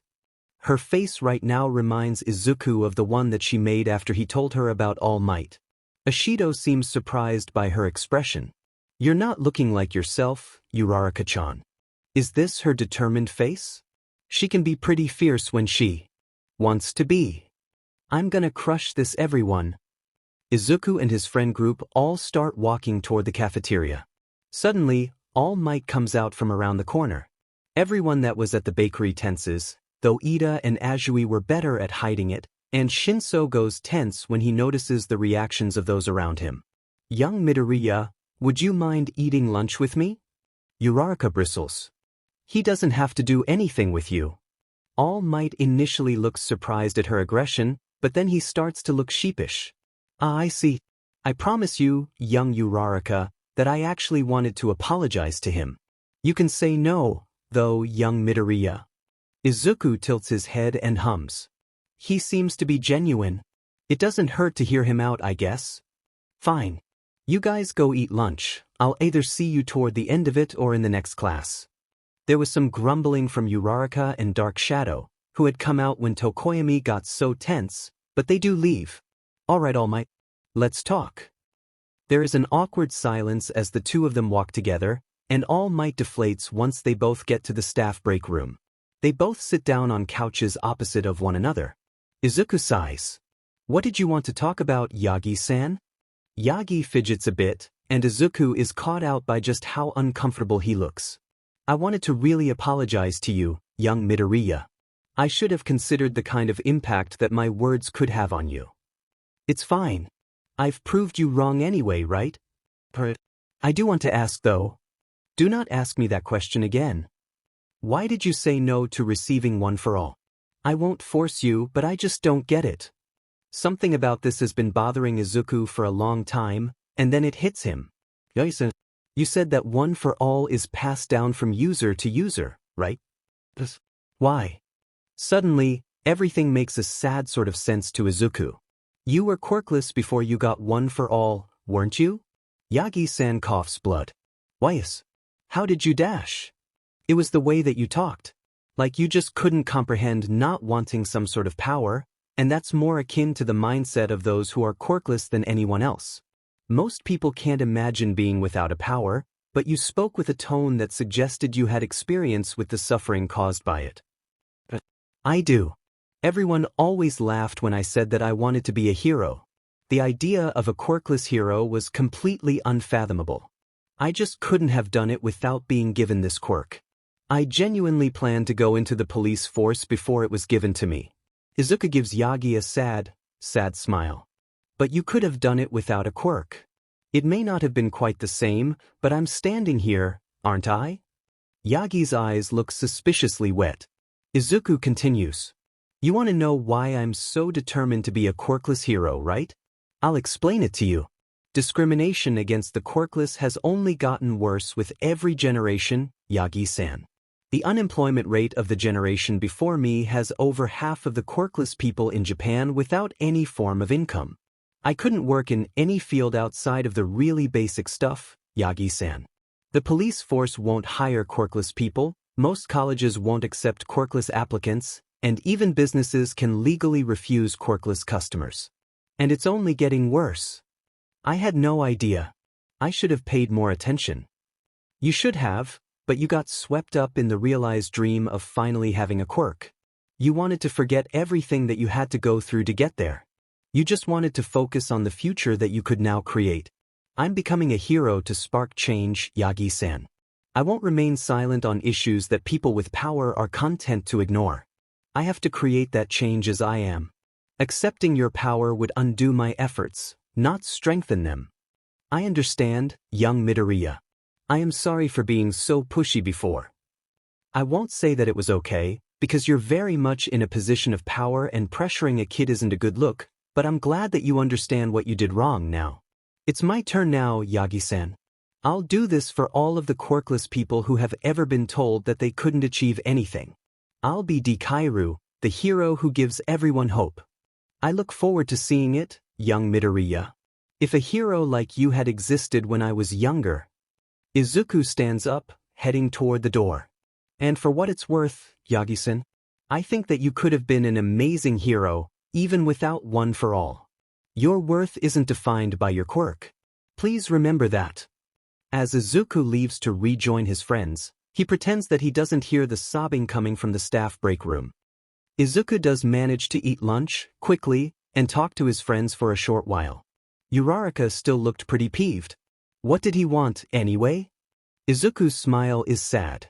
He really did just want to apologize, Uraraka-san. All Might is still a human, and he can make mistakes. Yeah, but still, you can't just say that to someone. It wasn't like he didn't have a reason. He knew someone who was quirkless once. They wanted to be a hero so badly, and it just didn't work out.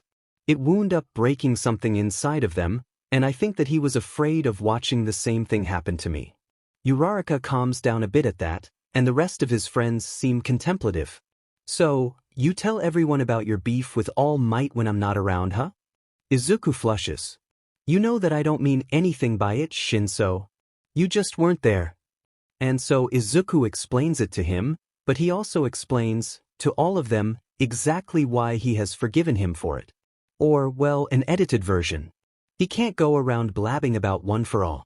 His friends tentatively agree to give All Might the chance to make it up to him. When their last class of the day ends, 1A finds themselves blocked from leaving by a crowd of students. Uraraka seems dumbfounded by the sheer volume of people standing out there. What's going on here? Bakugo scoffs. They're scoping out the competition, obviously. We're the kids who survived a villain attack, completely uninjured. Of course they'd want to take a look before the sports festival. It doesn't make a difference, though. Out of my way, extras. Ida swings his arm down. Bakugo-kun, please refrain from calling students that we don't know extras. Izuku sees a blonde guy with blue eyes making his way to the front of the crowd. Wasn't he? He was one of the people in my testing area. It may be true that we came to scope you out, but you sure are arrogant, aren't you? Is everyone in 1A like this? I suppose that we'll just have to prove 1B's superiority then in the sports festival, then. Maybe that'll knock you off your high horses. Suddenly, another guy fights his way through the crowd. He's got silver hair, black eyes, and pointy teeth. Is this guy related to Kirishima-kun? Yeah. I'd heard that you guys fought some villains and wanted to learn more, but I'm just seeing this arrogant BSTRD. You guys better not make the hero course look bad. Bakugo just scoffs again, and he starts to push his way through the crowd. Kirishima calls out to him. What are you doing, you JRK? Now we've got a whole mob of people who hate us. Bakugo looks back to Kirishima. I'm aiming for the top. Why should I care? Kirishima looks a little awed by that declaration. He's so manly. Kaminari obviously disagrees. He's just winning us enemies. Don't let him fool you. Izuku wants to cry, a little. Demenu, Bakugo. I need connections in the other classes, stop burning all my bridges. He needs to do damage control, fast. Izuku bows at a 90-degree angle, quieting the angry muttering from some of the students. The people from 1B seem curious, at least. He slowly straightens up. As class representative, I apologize for my classmates' actions. Bakugo is a particularly difficult member of 1A. Nothing I've tried to do to rein him in has worked so far. Not that Izuku has tried much since he got into UA, but the point still stands. Shinso chuckles. Yeah. We don't really claim that rabid dog. The blonde from 1B hums. Very well. I suppose that we'll just have to determine the best class through the festival, then. Bring your all, or we'll leave you in the dust. Then the crowd started to disperse. After that whole debacle, Izuku flags down his friends before they can leave. Hey, do you guys want to train for the sports festival together? I know that it might seem a bit silly to expose your full capabilities to others, but we can also help each other come up with ideas too. Ida shakes his head. Sorry, but I want to compete against you as well, Midoriya. I'll be training on my own. He leaves. Azui also decides to train on her own, heading home for now, but Uraraka, Shinso, and Tokoyami stay with Izuku. Shinso gives him a wicked grin. So, are we going to take advantage of that smart brain of yours? Izuku flushes, but he also nods as his grin grows. I've got so many ideas for you all. We won't start today, but I'll reserve a training room for us. We've only got a couple of weeks to prepare, so I'll go do that before I leave. Most people won't think of it until later. Izuku waves farewell as the rest of his friends leave, heading to the teacher's lounge afterward. He knocks lightly on the door before peeking in. Present Mike sees him first. Hey there, little listener. What do you need? Is Aizawa-sensei still here? Izuku hears a groan from a couch that has its back facing the door. He must be lying down. What do you need, problem child? I want to go ahead and book a training room for the next couple of weeks. Uraraka-san, Tokoyami-kun, Shinso, and I will all be training together. I also need some rope. I'll set aside training room G for you then. Do I want to know why you want rope? Well, I'll be helping them with some ideas that I have for their quirks, but I need to be training too. It's balance training. Aizawa sighs. I'll get some rope in there for you too then. Just be careful. Izuku nods. I will be. It's much safer than jumping between rooftops, anyway. Present Mike chokes. What? It's safer than jumping between rooftops. Which I did to prepare for the entrance exam. Because I needed to be prepared for anything. Plus ultra, right? Present Mike whines. Please don't use the school motto as an excuse to do stupid things. Don't go jumping rooftops, okay kiddo? Izuku sighs. Fine, fine. Aizawa sits up properly, looking Izuku dead in the eye. I'll only reserve the room for you if you swear to do all your training there, for now. Don't go doing dangerous stunts without supervision. Izuku nods and smiles. I'll only train there, Aizawa-sensei. I promise. Thank you. He heads home with an extra skip in his step that day. It felt nice for someone to be worried for him without outright refusing to let him improve himself. After school the next day, Izuku is radiating a manic energy as he WHPS out his notebook in training room G. He looks to his friends with a grin that is slightly too wide. Who wants to talk to me about their quirk first? Uraraka does, apparently. My quirk is called Zero Gravity. It allows me to remove the gravitational pull of anything that I touch with all 5 fingers. Izuku shakes his head. I don't think that it's that simple, Uraraka-san.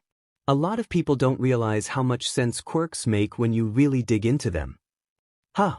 If you completely removed the gravitational pull of whatever you touched, then they wouldn't stop floating up after you touched them.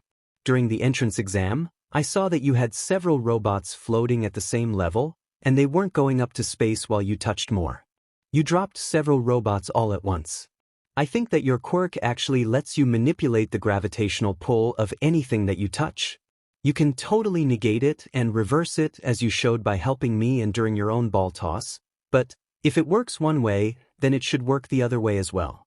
I want you to try to make the gravitational pull of something stronger. See if you can make something even heavier than it's supposed to be. Izuku hands her a small hand dumbbell that he bought for the sake of this test. It only weighs 5 pounds, but if she can successfully manage it, Uraraka looks vaguely skeptical, but she reaches out to take the dumbbell from him. She clenches her hand, obviously focusing. She startles as her arm jerks downward, but she manages to lift the weight back up. How? I can, but? Izuku grins from ear to ear. I knew it. It just didn't make sense for you to be able to float objects without sending them out of the atmosphere, not unless you could control the effect of gravity on anything you touch. You must have unconsciously been increasing the gravitational pull to maintain the object's positions. This opens up so many new applications for your quirk. This is amazing, Izuku-kun.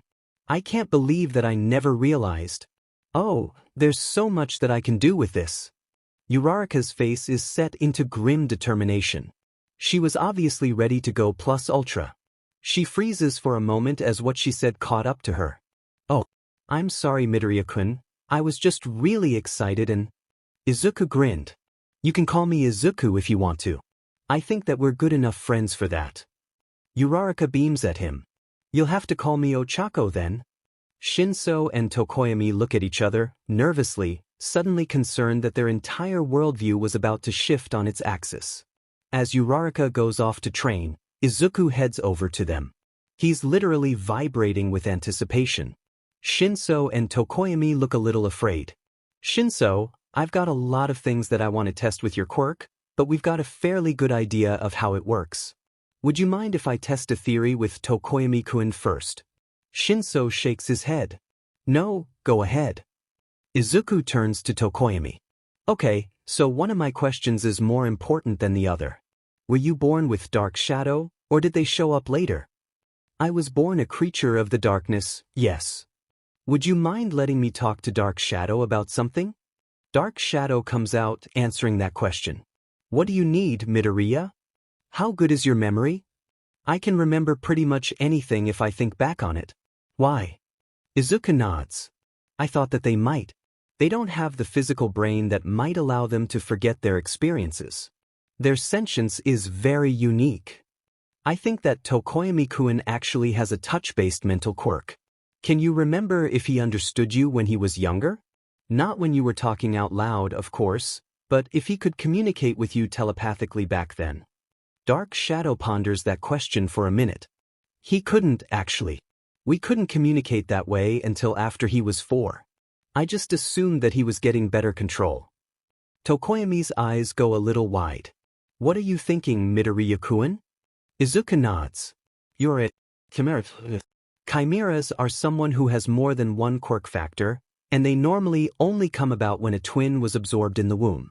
Dark Shadow is sentient because they're probably your sibling, Tokoyami-kun. I'd bet that they mentally developed alongside you, right? They probably talked like a kid when you were 1. They were 1 too.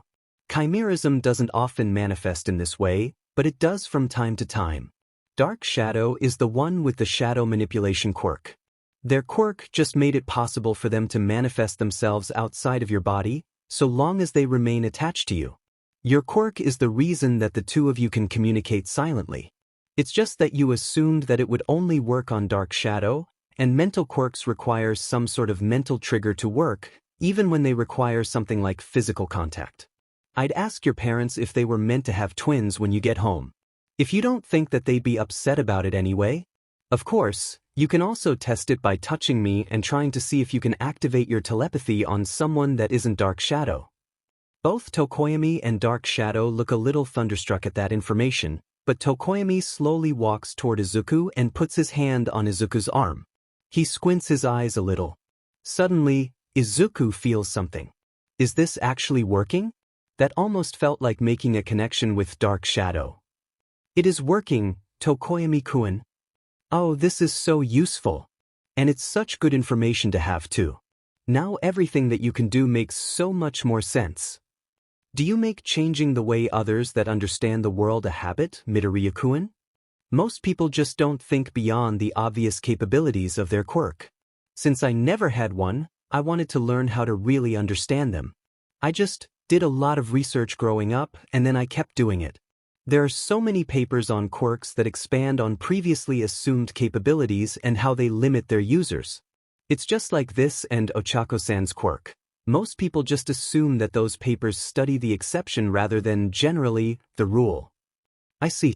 Thank you, Midoriya-kun. I doubt that I ever would have thought to test this. It's no problem, Tokoyami-kun. And you can call me Izuku too if you want. I feel like we're close enough for that. Very well, Izuku-kun. You must call me Fumikage then. Tokoyami removes his hand from Izuku, and he and Dark Shadow go off to the side to talk some things over. I test if you can have a telepathic connection to multiple people at once, like Dark Shadow and another person. If you want somewhere to start with that, Fumikage-kun. I'll be helping Shinso. At this point, Shinso's eyebrows have gone way up.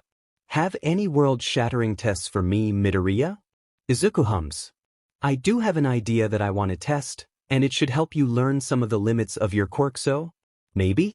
Your voice changer is a technology-based one, right? Yes. Okay, so we know that your quirk can snag people through technological filters. That's important information to have. Now, I'm going to step out of the training room really quickly. I want you to call me. We're going to test if you can get control of someone over a phone call. All right. Izuku steps outside of the room, grinning with excitement. He'd been meaning to see the exact parameters of what makes Shinso's quirk work for quite some time. Mental quirks are so fun to look into. They have so many conditions to work out. Izuku's burner starts to vibrate. He answers the phone. Hey Midoriya, how are you doing? I'm doing fine. Izuku waits for a moment, but nothing happens. My theory might actually hold water here. Yeah, I've got nothing, Midoriya. Any other ideas? This was actually just a test to see if one of my theories was plausible. I'm going to try a video call this time. Izuku hangs up, and this time he's the one who makes the call. What are you testing, Midoriya? Well, you see, Izuku suddenly finds himself back in that same floaty sensation that he experienced on his first day at UA. The sensation ends as quickly as it begins, though. Why'd it work this time? Both tests were through a phone. Izuku beams. I thought that it might be something like this. Hold on, I'll come explain in person. He hangs up and runs back to training room G. Okay, so what was that all about, Midoriya? You're even more like Eraserhead than you might have thought, Shinso. Shinso's face gets red at that. Really? What do you mean? Your quirk relies on you being able to see your target. It might rely on them being able to see you, too, though there's an easy way to test that. The video call was to test if your quirk could work with sight through things like screens or goggles. You're going to want to lean even more into your mini Eraserhead aesthetic, what with your dark purple jumpsuit and a black voice changer in place of a capture weapon, and get some protective goggles. Night vision wouldn't hurt, either. If other people realize this, then the first thing that they'll go for is your eyes. Unlike Aizawa-sensei, you appear to be able to use your quirk when you see someone without needing to rely on your eyes alone. It's why his goggles are designed with the slots in them. He can't use his quirk through completely closed-off goggles. I never would have even thought of that, Midoriya. Izuku is fine, Shinso. And that's all right, I'm here to help you after all. We'll be co-workers in the future, and I want all of you to be able to do your best. Hitoshi, then, would you mind testing that other theory of yours? By turning around or something and seeing if I can still control you? Because that would be a very big limit that I need to work around, if that's the case. Izuku turns around. I don't mind testing it at all, Hitoshi. How do you think of all of this? Probably because I was obsessed with Dash. It took a bit longer for him to fall under Shinso's control this time, but it did work in the end. Shinso released him. It took a bit more effort that time. Any ideas on why that is? Izuku turns back around. I think it's because your brainwashing is actually a really strong form of hypnosis. I mean, that's basically what brainwashing is. But that also suggests that it's possible for someone to break out of it if they try hard enough. Answering your questions gives you the opportunity to snag control, but it's not quite that straightforward. It works better when someone has eye contact with you. Probably because your psychic energy is mainly around your eyes and mouth, so your target looking at you makes them even more suggestible. I guess so. I think that I'm going to go run through some hand-to-hand forms. I've had enough world-changing discoveries for one day. Izuku watches Shinso go with a smile on his face. Well, I guess it's time for me to start working at it. Let's start those balance exercises. Izuku sets up his ropes, only a few feet off of the ground for the sake of safety, and begins to practice walking across them. He's a bit wobbly, but he'll get back into the practice. They all leave UA feeling much better about their potential that day. When Fumikage gets home, he decides that he needs to know for sure. If Izuku was right about everything, then his parents would probably want to know. Mother? Father? His mom looks up at him. She had been reading on the couch. What is it, chick? His father also peeks his head out of the kitchen, where he'd been. Working on dinner. Do you need something, Fumikage? Was I supposed to have a twin? They both looked so shocked at his question that Fumikage knew, for certain, that Izuku had been right. How did you know, chick? Fumikage repeats what Izuku had told him. When Dark Shadow peeks out of him afterward, his mother sounds like she might burst into tears. Dark Shadow. I'm so sorry that we didn't know sooner. I failed you. Dark Shadow shakes their head. Don't worry. I don't think that anyone but Izuku would have ever noticed, really. He's super smart. I like him. His father tilts his head. Who's Izuku? Fumikage answers for Dark Shadow. He's one of my classmates. He is helping me and a couple more of our classmates train for the sports festival. He was the one who suggested that Dark Shadow might actually have been my twin, thus making my quirk so complex through chimerism. Father's quirk explains Dark Shadow's quirk, but do we have any telepaths in the family? His mom nods. My father had a telepathy quirk, are you telling me that? Dark Shadow's own quirk is the reason that they can manifest as they can. My quirk is a form of touch-based telepathy, but I never thought of trying to activate it on anyone except Dark Shadow before. I was able to test it out a bit today. We're going to test if it can work on multiple people at once, too, but so far it looks promising. Uraraka-san and I could both communicate alongside Dark Shadow, and she could hear both my own and their thoughts. It could be useful for distributing information without risking being overheard. With Dark Shadow by my side, no one would ever expect me to actually have such a subtle quirk either. Both of his parents look surprised at that information. His father speaks up. You're going to have to let us meet this Izuku kid, son. It sounds like we need to thank him. Dark Shadow, do you want a name of your own? Beyond what you were given as a quirk name, that is. It doesn't feel right to just keep calling you that. Dark Shadow shakes their head. No. I like the name that Fumi gave me. It'd feel weird to suddenly get a new one. Fumikage and his family talk until it grows late enough for him to retire to his room. It was clear to see that his mother and father would be including Dark Shadow more in their family from now on. It made both him and Dark Shadow very happy. The preparation time very quickly ran out, and before Izuku knew it, it was the day before the sports festival. He, Shinso, Tokoyami, and Uraraka had all agreed to take the day off, mostly to save their energy for the next day, and the four of them were all meeting up at Cake My Day. Izuku was glad that Shinso got to come this time, even if Ida and Azui were busy doing their own thing. Izuku was the last one to get there, and he joined their table after getting a coffee. Hey everyone. Thanks for waiting for me. I'm sorry that it took a bit longer than I expected. Shinso waved his hand. Don't worry about it, Izuku. After all of your help, waiting an extra 5 minutes is literally the least that we can do. Izuku flushes, but Uraraka nods eagerly. Yeah, Izuku-kun. We've done so much over these past couple of weeks. I doubt that I would have thought to do more than work on my weight limit and using my quirk on myself, alone. You've helped us so much. Tokoyami nods too. Indeed. Things between Dark Shadow and I have only gotten easier, and our parents have started to treat them as the individual that they are, too. You've improved both my understanding of my quirk, well, quirks really, and our family dynamics. My parents want to meet you at some point. Ah, you're all so nice to me. Are we still going with our plan? It's understandable if you don't want to, you know. Uraraka grins, looking all fiercely determined again. I don't care about the placing, Izuku-kun. Working together will be the last thing that people expect us to do. We'll all get to the finals, since you were the one that told us about how the events are always structured, and that's when we'll start competing against one another. Not a moment sooner. Let's get as many of us up on the podium as possible. Shinso and Tokoyami agreed with her, and Izuku's smile couldn't get any wider. They were going to take the sports festival and world by storm.